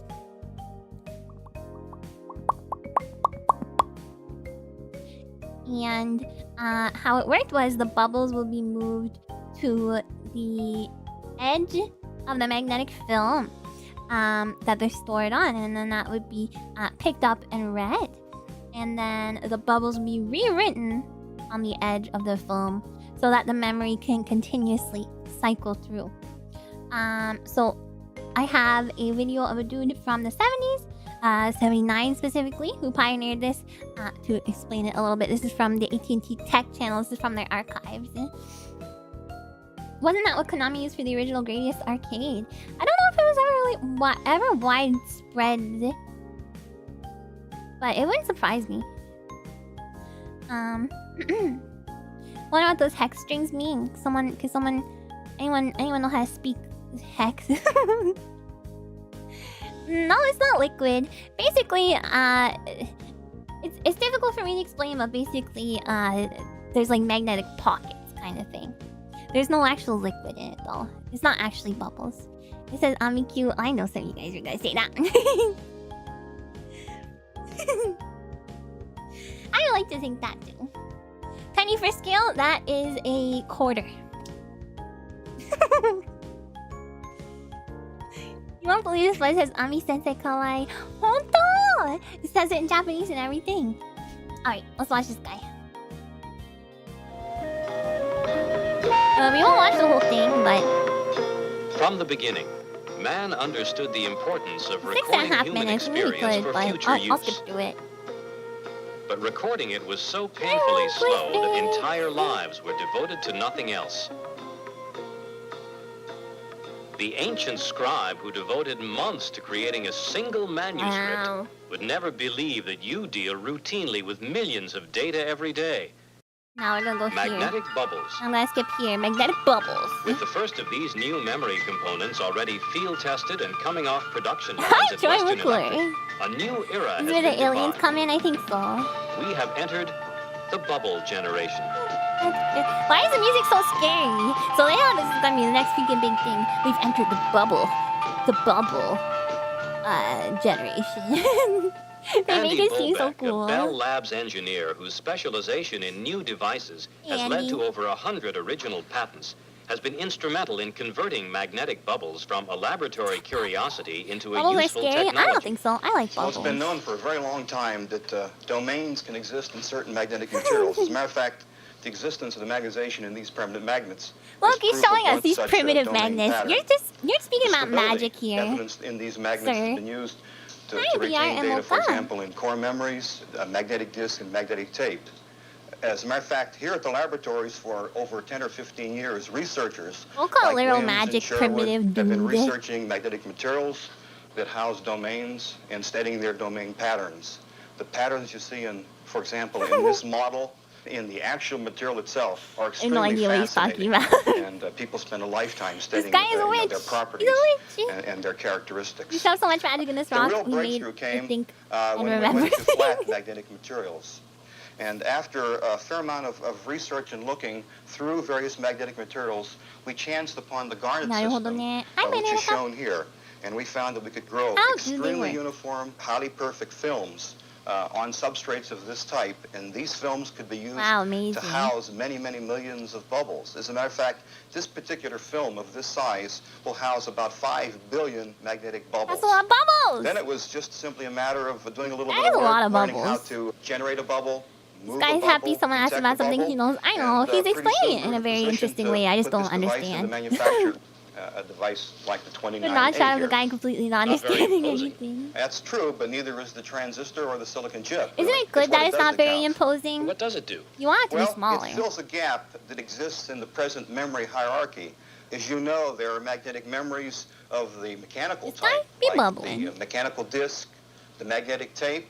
These are extremely slow and have response times that are measured in human response magnetic times tape, in disk, terms of seconds slow, and milliseconds. They are, however, extremely low cost per bit, but they come in very large sizes. Your basic building block is 10 million bits or 100 million bits at a clip.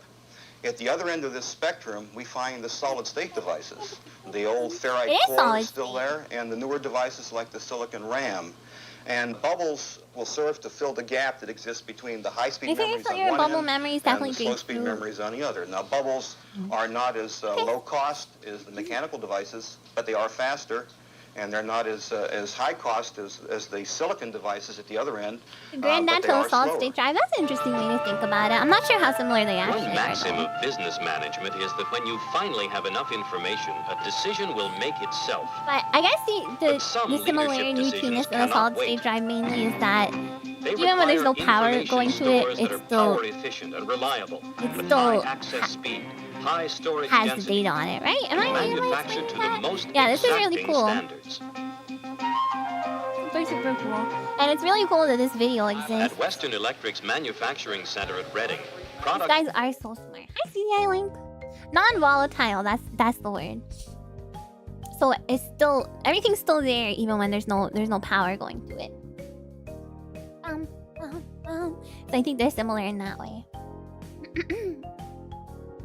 Yeah. You would have loved to use bubble memory? Why? Just because it's like a cool concept? I mean, I feel like it is a cool concept, right? But it's not gonna behave any differently than as opposed to random access, yeah. I think the 70s will be studied for centuries. I'm sure that. I mean, this is a cool video. I had no idea that they were doing stuff like this back then. But I mean, somebody had to. Researching for this made me feel so not smart. But hey, I researched it and now I'm a little smarter, okay? Alright. Next, I will discuss optical media. Never heard of bubble media either. Yeah, I never heard of it before today. Hi Jonathan. Is tickling your marbles mind-boggling that a halfway house between solid-state mechanical memory could exist? Yeah, there's another... I have another example of something kind of similar to that. Not similar in the way that it operates, but similar in the way that it's like a hybrid between two types of things. It's really cool. Just download more bubbles. Just download more bubble memory. That's from 79. So, almost 80s. Hi, Miss Yada. Sharp Bubble Memory is the name of the Ghost in the Shell series in an alternate universe. I love Ghost in the Shell. It failed because engineers kept popping the bubbles. I don't think that's how that works. Where do you find this stuff? Just all around.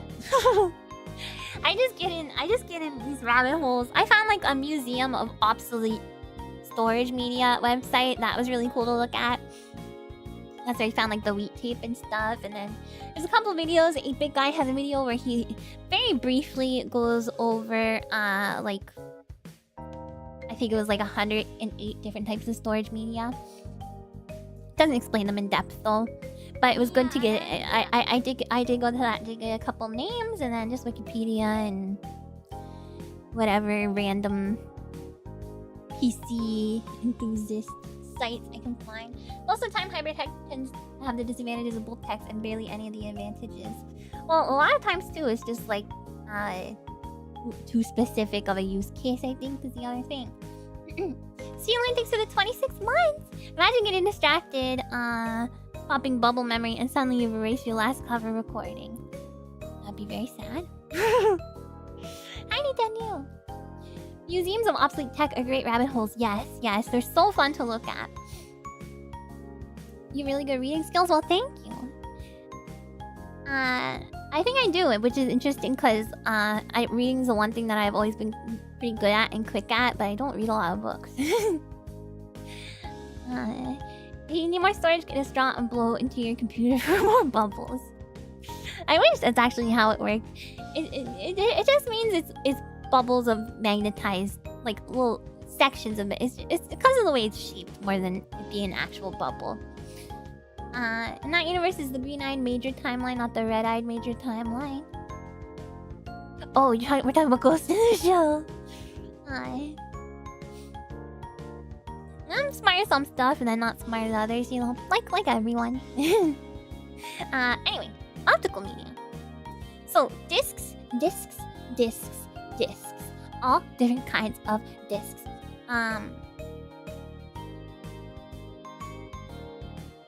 So most people are most familiar with the compact disc, which has a number of adaptations. There's CD-ROM, there is CDR, video CD, photo CD, super audio CD. Okay, hi Magic's working. I somewhat described earlier how reading and writing data to a CD works, but essentially the CD spins and a laser reads data that is written into it in grooves or pits. And then the areas between the pits are called lands. So these are sometimes described, when I was looking it up, they are sometimes described as, you know, the pits represent ones and the lands represent zeros or something like that, but that's not quite the case. A little bit more complicated. The change from a land to a pit or the vice versa is read as a 0, and no change is read as a 1. So it's a little bit more in depth than simply, you know, a pit is a 0 and a land is a 1. Hi Katie, there's a ghost in a CD. That's someone's reflection. Well, that's a laser disc. And I found this picture on eBay, so that's someone just like taking a picture of it. It's not me. It's not. I'm a guy that likes Undis and versatile. Surely there's nothing for me. Oh. Just you wait. Yeah, common misconception apparently. I just learned that, so pretty cool. So the laser bounces off these to detect whether it is pointing at a pit or a land, and then that data is processed by your computer. Really cool. It's not me. It's not me. I don't have hairy arms. That really is the pits. No, it's cool. Look at this picture. That's what they look like. Alright. In contrast, CD-ROMs are read-only memory. You cannot write or modify the data on them. And then my arms are not... Okay, they're... Okay, my arms are normal amount. I don't shave my arms, you know. They're normal amount of hair on them. Still might need the winter coat. It's not spring yet. No, it's plenty warm. It's plenty warm. Ami has dainty spider hands we saw from that one pixel finger she showed that one time. Yeah, and my shadow. Hi, Heisinger. You always imagine mini discs will be used in games media. I do talk about mini discs. Don't bully!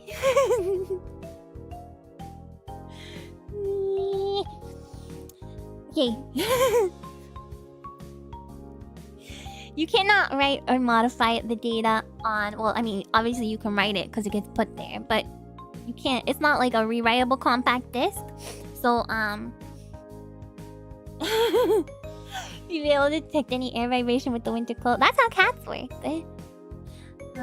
Some creatures start shedding the instant they wake up from hibernation. Like bears. And then they rub up against a tree. My arm? You can touch my arm, but it's not soft and fuzzy like you're hoping. Okay, it's just normal. Unless you use a CDRW. Yes, so rewritable discs also exist, which are CDRWs.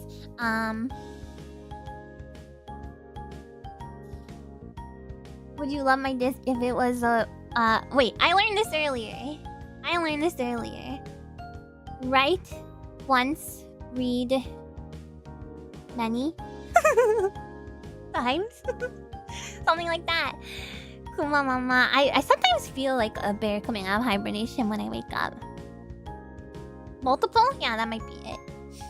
You saw the video of the bear scratching his back and he hit it. No, I didn't see that. I didn't see a video of a bear scratching his back after coming out of hibernation. He's all disheveled. I'm gonna nuzzle you guys. You better stop it.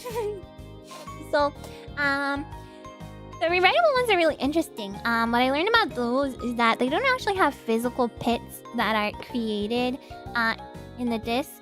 So, okay, I should rephrase this. When I learned about how disks are written, I was curious, how can they be rewritten if there's physical pits that are made? Yes, question. I mean, it doesn't want to scare you, but there's a ghost in that CD. That's just a reflection. And that's a laser disc. Don't nuzzle us just because we call you Oshi. Get nuzzled. So, I was wondering how it would be possible that you could rewrite things if there's a physical pit that's made in them. Because it doesn't seem possible, right? Because when you scratch a CD, it will sometimes corrupt the data. Is it disc or disc? You know, I always spell it as disc with a K. But everything I've come across is C. So I guess it's C. I don't know why I thought it's K. Maybe that's like a proprietary name, like a brand name. It resets the physical layer, sort of. So, oh, optical media is a C. Oh. So disc. Oh, magnetic is. Oh. You know, I didn't even bother to look it up because I just assumed that I was wrong and that it had been disc with a C all along. And I was just spelling it wrong. Wow. Hello, John. Warenda. So how the rewritable ones work is really, really cool. They're not infinitely rewritable. But they don't have the physical pits. Rather, they have a dye that's on them. And it's a material that changes opacity based on temperature. Hi, Flash Tyrant. There's no clear convention, but the spelling disc is more popular American English. The spelling disc is more popular British English. Oh, apparently there is a clear convention. I don't know. Maybe it's not. Maybe it's not ubiquitous though. So yes, this material, this dye can change opacity based on the temperature. So think about if you have fog on a window. If you breathe fog onto a window, and let's just say for this purpose that the fog doesn't go away with time, it just stays there. You can use your finger to write into that fog and draw a picture.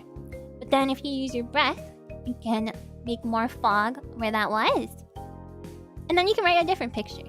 So that's essentially what happens with this dye that is on the rewritable CD. So it uses heat to make parts transparent.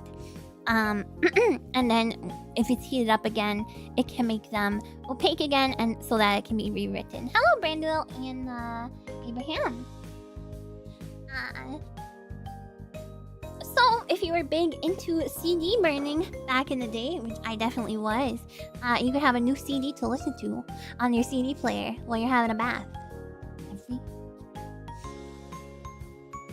I said thanks for the 6 months. This can get moldy. I mean, I guess anything can get moldy. Wait, I'm not saying... Okay, wait. I just realized how that sounded. I'm not saying that I only bathed once a week. I'm saying that I would... I'm saying that I would only burn a new disc onto that disc every week. But yeah, the rewritable ones were... rewritable up to 1,000 times. Wow. I'm not moldy! But yes, CDs can degrade. Why'd you say that unprompted? It wasn't unprompted, it's because I said once a week. Having a bath every week, but it's more than once a week. Will you become moldy someday? You will become dust. Anyway, the UMD, the ever popular UMD, everyone loves it. Universal Media Disc. Probably looks familiar to you guys. It was used in the PSP for games, music, used for video, whatever you might want to enjoy on your little handheld system, and they held a fair amount of data, almost 2 gigabytes. And rather than being similar to a regular CD, it's more similar to the rewritable kind because it has that dye that can change transparency based on heat. Although, as far as I know, these were not. There was no way to rewrite these because you would need like a burner for them. You missed the PSP. You guys don't have your PSP anymore. Yes, I would still eat you guys if you were dust. Yeah. The Sony needs to be super special format. Yeah. Although, you know, surprisingly, despite how niche it was used for one system. They're so widespread. I see them everywhere still in like thrift stores and stuff. You have a box of them, and so many things came out on them. But anyway, like a traditional CD, it would spin around and be read by a laser. Where are you poofing to? I still have my iPod Touch too, but it doesn't hold a charge. So if I want to use it, I have to keep it plugged in. You might just buy one day. You should do it. Yeah. It's called the Universal Media Disc because any kind of media can be put on it, not because it can be used in any kind of media player. Yeah. So it was like a traditional CD in which it would spin and that it would be read by a laser. And there's many games and TV shows released on UMDs. And like I said, kind of an anomaly because it's a pretty niche in terms of being able to only be used on one system. But there's a lot of them. Lots of TV shows came out on UMD. Lots of albums came out on UMD. Of course, games. Yeah. And then that brings me to Laserdisc. Yeah, I got a Laserdisc. Yeah.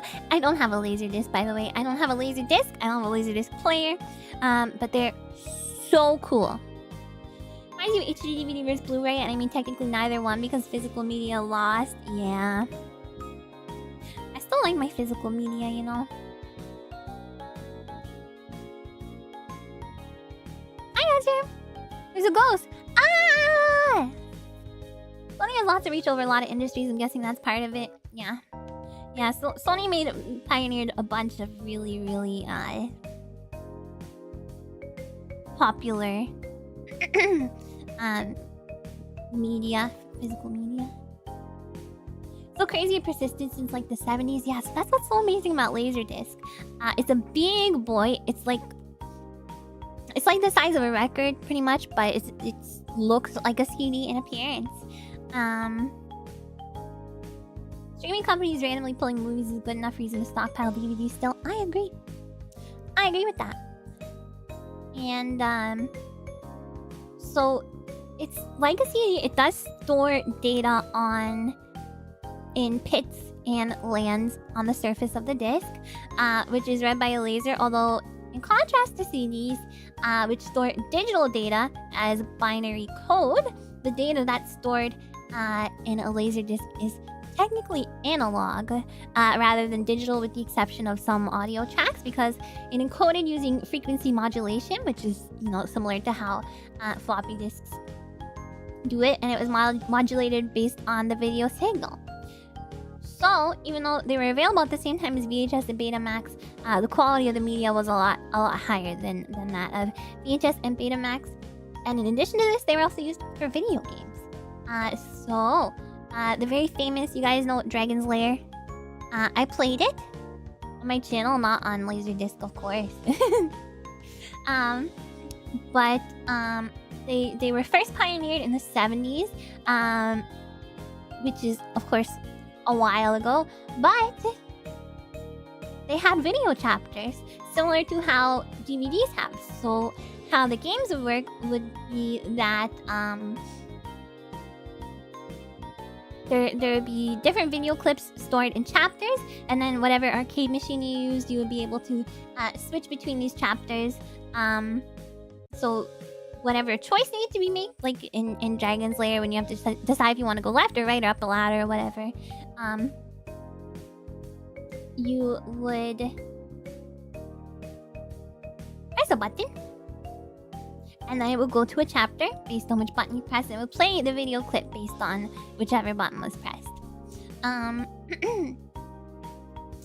So super interesting, and it existed for, you know, since the 70s, which is pretty amazing for the time, I think.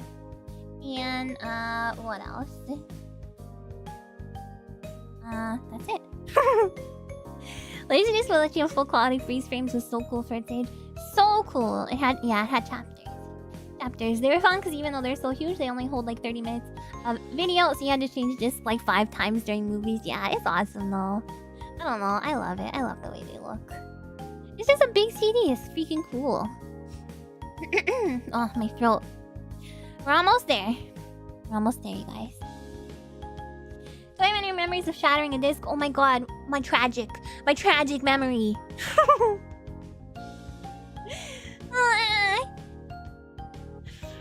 I had a PlayStation game, Spyro. The first Spyro game.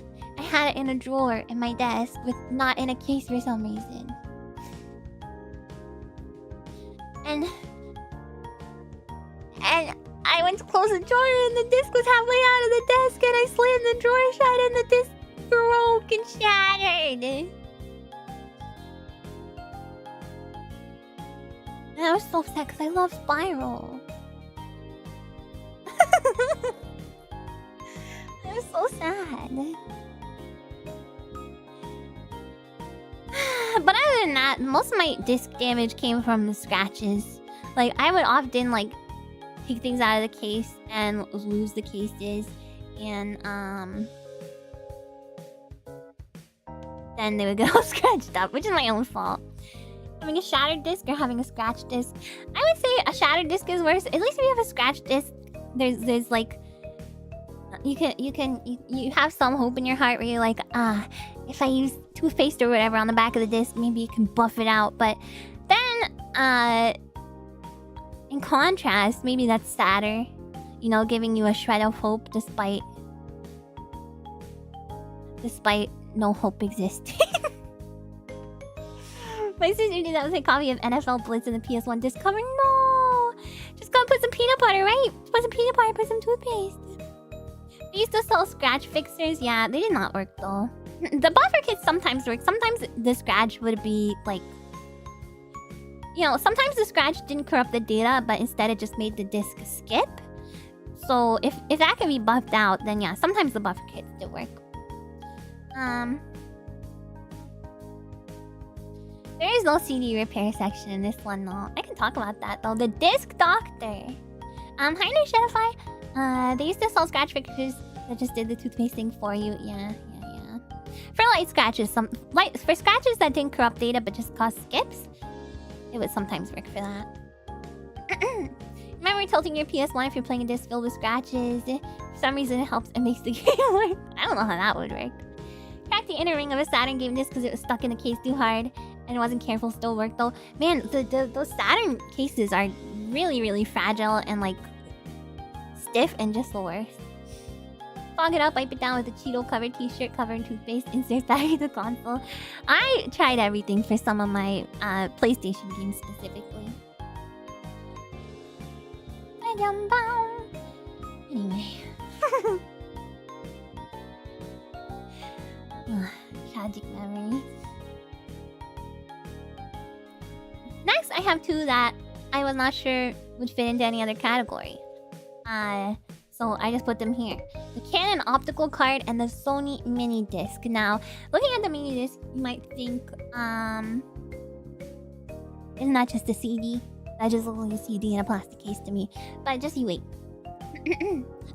So first, I will describe the Canon Optical card. So the Optical card is unique in the sense that it did not rotate like a CD, like most forms of optical media do. But rather it had a single optical layer housed inside of like sandwiched between two pieces of plastic, basically. And the data was read using a laser and a photo sensor. And the tracks were parallel, and there was 2,500 of these tracks. They squared the circle! They did. Hi Koshi! Play Space Channel 5 on a scratch disc that skipped and made the rhythm parts much tougher. That would be a nightmare. When I tried to play Space Channel 5, my like Dreamcast overheated. Do you guys remember that? My Dreamcast overheated and just like died. So I switched to part 2 on PC. Anyway, my Dreamcast is fine. I don't know. It was just the one time. It was weird. So yeah, it's inside of a plastic sleeve. 2,500 of these little tracks inside, and like CDs, there are pits that are put into the surface, so it can't be rewritten. And the marketing for these was very confusing. So even Canon and the marketing didn't really know what you should use them for. They were kind of like, well, you could use them for. They only had 2 megabytes of data on them, so they were like, you could use them for your medical records. You could use them for ID cards or like other records. There's not much you can use them for. Hello, cat. Hey, Sony, for using your own memory storage devices. I mean, they didn't invent the Discman though. I guess you can put an NFT on there. How big were these physically? About the size of a credit card. Yeah, quite small, so yeah. Mini discs were big in late 90s, early 2000s Japan, not as much as in the US, but were popular with me and friends in middle school. These are really cool, like technologically speaking, the mini disc is super cool. So, yeah, the card is pretty unique, but pretty boring in its usage and not widespread at all. So, there's also the mini disc. You can save one picture of Ami on your mini optical card, choose wildly, or several very compressed pictures. This is again from Sony. It's very small, it's around 2.5 inches, so smaller than well, there is a 2.5 inch floppy disk, but smaller than the standard floppy disk that most people would have dealt with. The 3.5 inch, and it was a hybrid of mechanical. No, that's not true. I said the wrong word. It's a hybrid of magnetic and optical storage. So, how it worked is they had a magnetic layer and an optical layer. So, a laser would heat an area on the disk, it would make it weaker, and then the magnetic head would alter the polarization to write data onto the disk. So, once the laser is projected onto the disk, the data is read just like a normal CD. And if you're wondering why it was used, it seems like they would have been able to be rewritten without degradation. So this is why it was cool, you know, and kind of revolutionary, although not super popular. And they last much longer than traditional magnetic media, and they can store much more data. Magnetic tapes, they're susceptible to demagnetization, you know, which would degrade the data, and CDs are susceptible to things like deoxidization, you know, or like scratches. Sorry, not deoxidization, oxidization. Scratches, just wear and tear, damage to the disc, which would degrade the data on the disc. Contaminants, UV damage also, and bad jokes, sure. The magnetic part made it so you can change stuff without necessarily rewriting. So if you want to delete a track, you can remove it from the OST without rewriting the disc. Yeah, so pretty cool. And you know,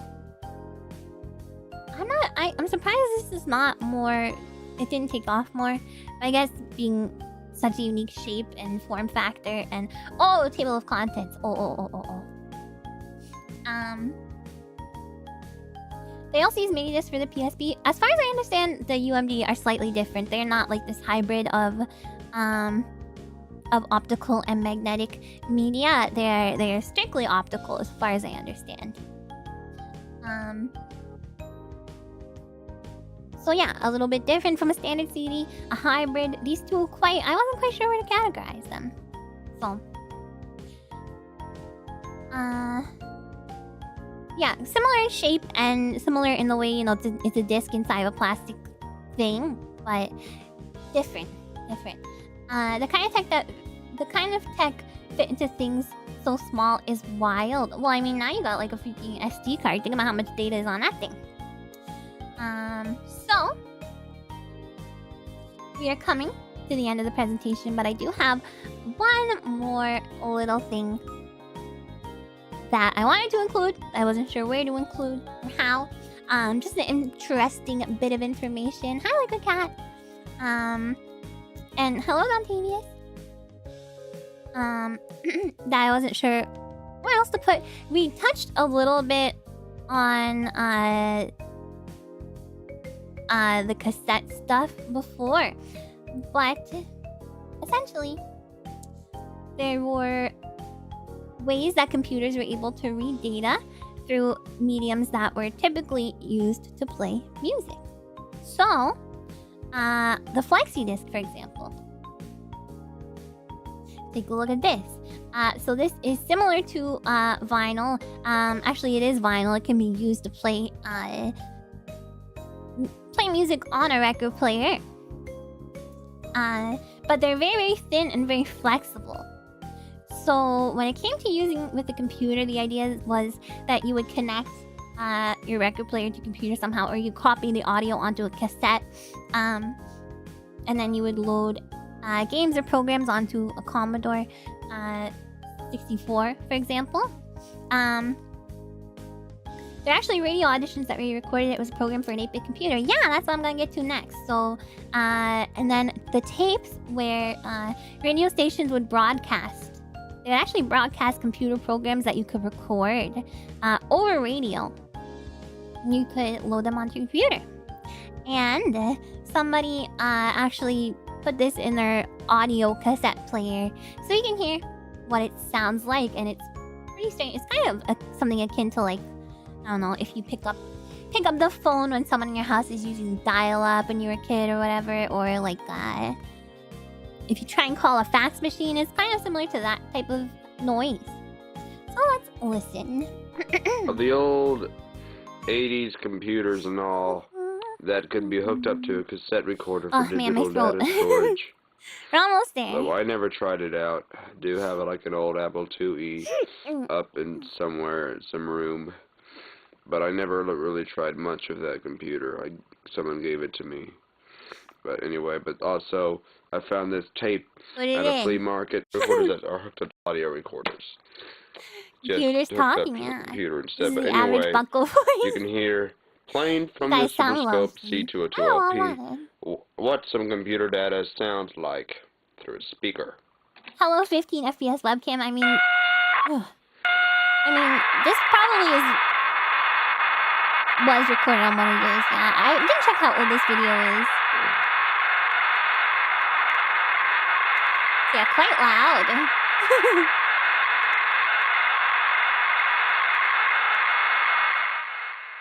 I turn it down a little bit. Is he connected to the internet? No, but kind of sounds like it, doesn't it? You notice similarities to the dial-up connection for the old internet dial-up? That's what that sounds like. Why is I programmed to feel pain? Turn me off. Hello, Kook and Implode. This stream is now piracy. No, that's where you're wrong, because this was on the radio anyway. Hi, Morbid Otaku. Whoever heard of a game being on a cassette tape? Let's boot it up, ladies and gentlemen. Unspeakable cacophony. All dreams have meaning. Something Devil King. Yeah, it's a scary noise. Fun fact, these actually work by trapping tortured soul. The base of magnetic tape and a magnetic disc is the same, just different shapes. Yeah, absolutely. Just interesting to think about the fact that they were in different form factors, and to think about why. We started that one function in the Zine Maker on that because the screaming into the void. What kind of automaton is that?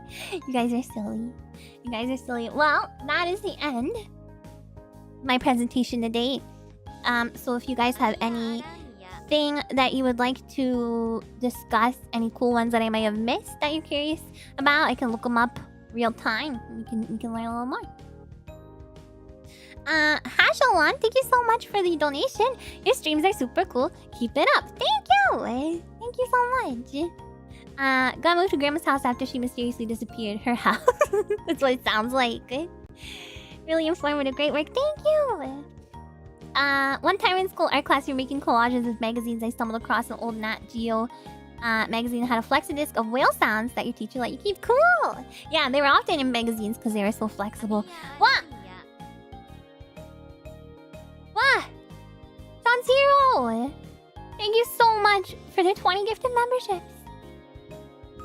Wowza! You guys, if you got one from John Zero, make sure you say thank you, okay? Thank you, thank you, thank you, thank you, thank you, thank you, thank you, thank you, thank you, thank you, thank you, thank you, thank you, thank you, thank you, thank you, thank you, thank you, thank you, thank you. Holy heck, 20! That's so many. Thank you so much. Please say thank you. Buckle, buckle, buckle, buckle, buckle, buckle, buckle. Trauma, thank you very much for the donation. Thanks for the fun presentation. I mean, I hope it was fun. I hope I didn't come across as too, I don't want to say stupid, but I hope I came across that I kind of knew what I was talking about and that I did proper research and that I covered things in the same way you guys learned about them and that I would not make any mistakes. Yeah. Very informative. You did a great job, Ada Girl. Thank you. Thank you. Come across as smart and interesting and cute and teacher like, I'm a teacher. I wish you so smart. Thank you. You did amazing researching this topic. Yay! The mini DVD and the devices that played them. Oh, is that like no, I haven't. Like the ones that the DVD players that are in cars. Love you guys. Thank you so much for coming and hanging out. And hi guys. Oh, my throat is so schwammeled. I might cut the stream shorter than normal. It is Thursday, isn't it? Finally learned the CDRW thing and other stuff. Right? That's so interesting. I never expected it to be die of all things. Crazy. GameCube discs for mini DVDs. Ah. Excellent and informative stream. Glad I was able to stay for the whole thing today. Yeah, I'm glad you guys were able to come, and thank you so much for giving me your time and listening to me and being interested in this stuff. Micro-sized DVDs that for extremely early portable DVD players. Oh, could they hold whole movies? Were they like compressed?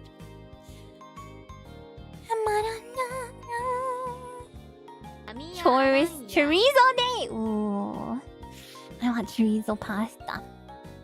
Akibert, thank you for the 19 months. Thanks for the presentation. I always appreciate the effort you put into these.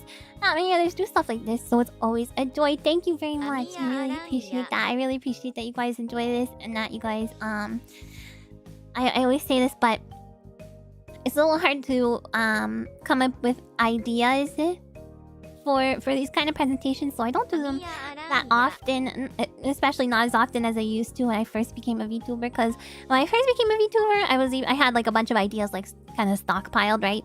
But now I don't anymore. I kind of just prepare them as it comes, as the ideas come to me. So, yeah. Matt, thank you for the 10 months. Always a pleasure to hear you talk. Your talks. P.S. Me cute. What is this font that you wrote this in? How did you do that? How did you do that? My brain is huge, but my throat is absolutely so schwammeled. Wait, in the next class section about Spire Girl and no.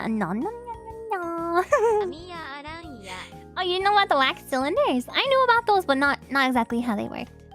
Topics are always really cool and retro related. Love your cover presentation. Yay. Oh, vaporwave. Oh, it's the vaporwave text. Thanks for your research and work on it. Informative and fun.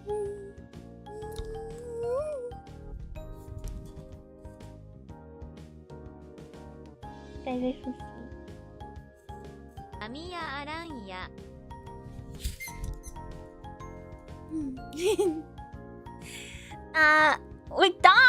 McDonald's, you're so whack. Just kidding. Thank you so much for the donation. Glad you're enjoying our new anime, Ami. So sometimes I watch videos like on my phone as I'm sleeping, because it helps me sleep. If you have JP keyboard installed, you can use the full width alphanumeric. I see.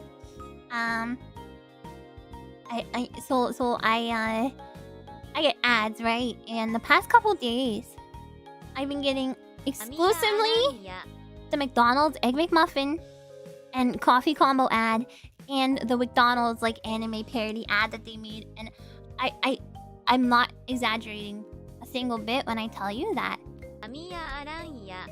I have seen only those 2 ads for the past like 3 days. Somebody really wants me to get some freaking McDonald's. Amiya Aranha. And I want to try the sauce. It looks like a sweet chili sauce, the McDonald's sauce. You haven't got those at all? Yeah, they're probably all going to me. They're not. You guys. They accidentally directed all the McDonald's ads to me. On what sites? On YouTube. On mobile. Targeted ads have gotten sophisticated. And the McDonald's ad is so cringe. You can't get McDonald's after getting so many ads. You can't let them work. If I get McDonald's, it would be in spite of the ads, not because of that. Thank you for your sacrifice. Yeah, you're welcome. I'd be like, oh my god, Natsuki-chan, you're so kawaii. Have some more chicken nuggets. Fuzzy Ducky, thank you for the 9 months. This stream reminded me of an ARS Technicus article where modder recreated GBA games using audio from Crash. What? I don't understand that at all. Yeah, McDonald's and the ads will stop. No, they will ramp up. Garugamesh! If I had a presentation assignment on this topic, I'd so rip off your presentation. Don't do that. First of all, you would get not a good grade because you don't have sources for any of these things. I don't know how your school does stuff, but when I was in school, we had to cite where we got our information from so that they know you're not just making stuff up. So, yeah, that's not gonna work. Yeah, see me after class. You make it sound like Sakura-con. That's what it sounds like. Your teacher is a buckle. They know your teacher could be a buckle. Koshi is a professor. I'm gonna pick up some Wick Nuggets and sauce in about 10 minutes. Let me know how it is. Just play this whole VOD 100% A+. Get the. Sorry, my spider mom appeared to me in a dream and gave it to me. Did I miss it? Don't know. Ready? Hold on.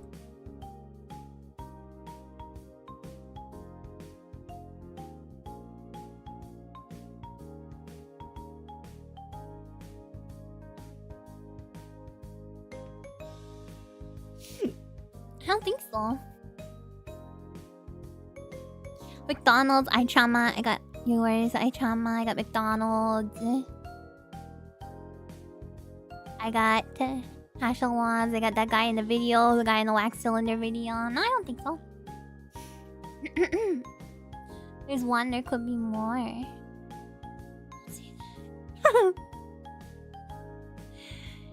May I see? Maybe see your hard eyes for a bit. Oh, see. Oh. With the glasses.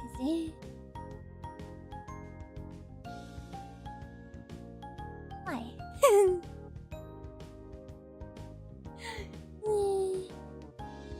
Yeah, McDonald's is like the name that they always use in anime and stuff. For my sample size, at least one known teacher professor Amiya is very popular with teachers professors. Yeah, incredibly so. In fact, I fancy myself something a little bit of a teacher. Probably late notification with so many gifteds. Yeah, probably. Yeah, I think I got them all. A lot of homework we've been having, and you'll get more. And you'll have more. If I have anything to do with it. Amiya Aranha. You try and make the glasses a little more crooked each time, see if they notice. No, I specifically said that I made them crooked today because I was all disheveled because I was late. I did it on purpose. Hi, Elder Mom. And John Nook, thank you for the 8 months. Just kidding. No homework. Ever again for anyone ever.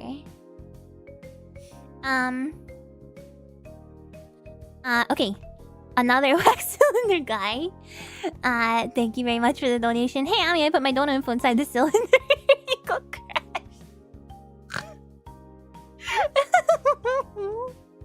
Alright, 5,000 words about your favorite substitute spider. Every buckle turns in Ami cute, Ami cute, Ami cute, Ami cute, Ami cute 1,000 times. Running so late, I don't even time to put on my glasses straight. That was the vibes. Or like they got crooked and I didn't notice in the scuffle. Oh man, you guys, my throat is positively streaming after doing all that talking. So I know it's not my usual stream time. I think I'm gonna cut it short today if that's okay. Because I feel like I can barely talk anymore. Even though I would like to keep talking. I think I will get... Well, I'll probably just drink some tea. Some throat coat tea. No ice cream. I don't love ice cream though. Hydration check. I'm plenty hydrated. I just, I don't know. When I talk a lot like this, I start... my throat gets all scratchy. These presentation streams always do it to me. That's why I didn't schedule an ASMR for this week also. Only if you do your best to take care of yourself. Of course I will. I won't even say anything or sing or anything.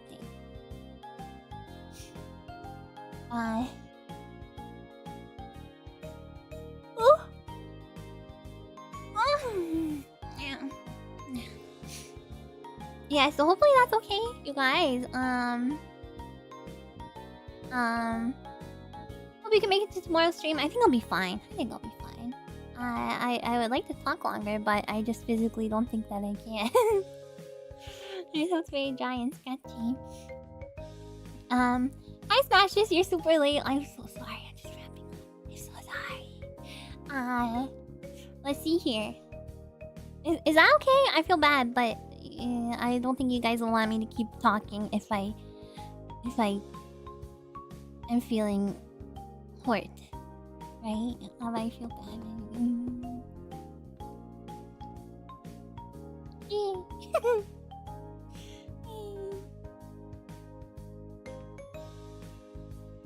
Why do I feel like I need permission to rest? There's probably some kind of psychological implication behind. It's so silly. Thank you guys for understanding. Yeah, let's all rest up tonight, and I'll see you guys tomorrow. I think it's calculator games tomorrow. Pretty sure on Friday, and then we got loopy games on Saturday. So I don't know why I ask. I don't know. I just feel bad. 'Cause, you know, I don't want you guys to think I don't want to hang out with you or anything. But I do.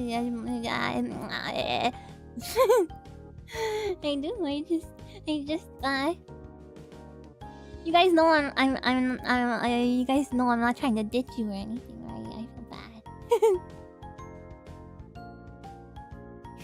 See, even this is pathetic.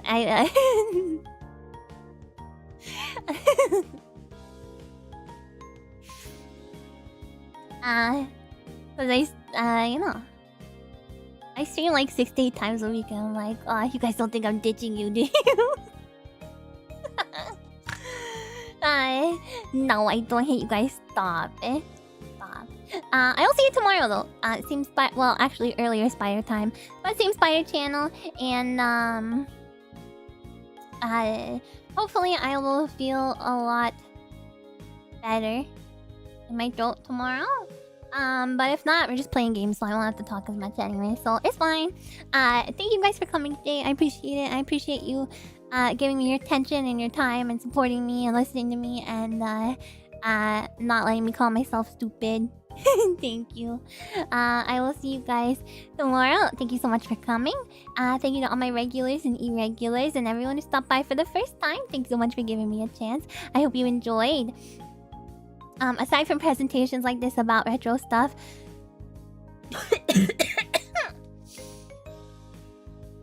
I also do retro gaming streams. And, yeah. So if that's something you're interested in, please consider stopping by. It's okay, don't worry.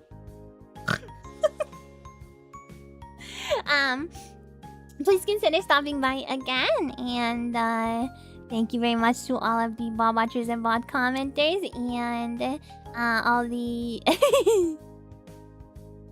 the chatters and lurkers, and thank you to everybody who joined the memberships and renewed their memberships and gifted memberships, and everyone who donated, and all my Dreamweavers, Buckles, and Spiderlings. I appreciate you guys very, very much for your support and for cheering me on when I do silly presentations about silly stuff that I wanted to learn about on this particular week. And I will see you guys tomorrow, okay?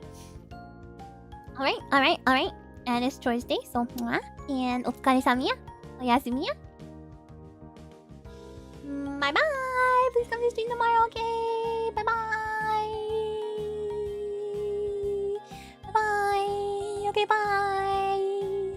Okay, bye bye.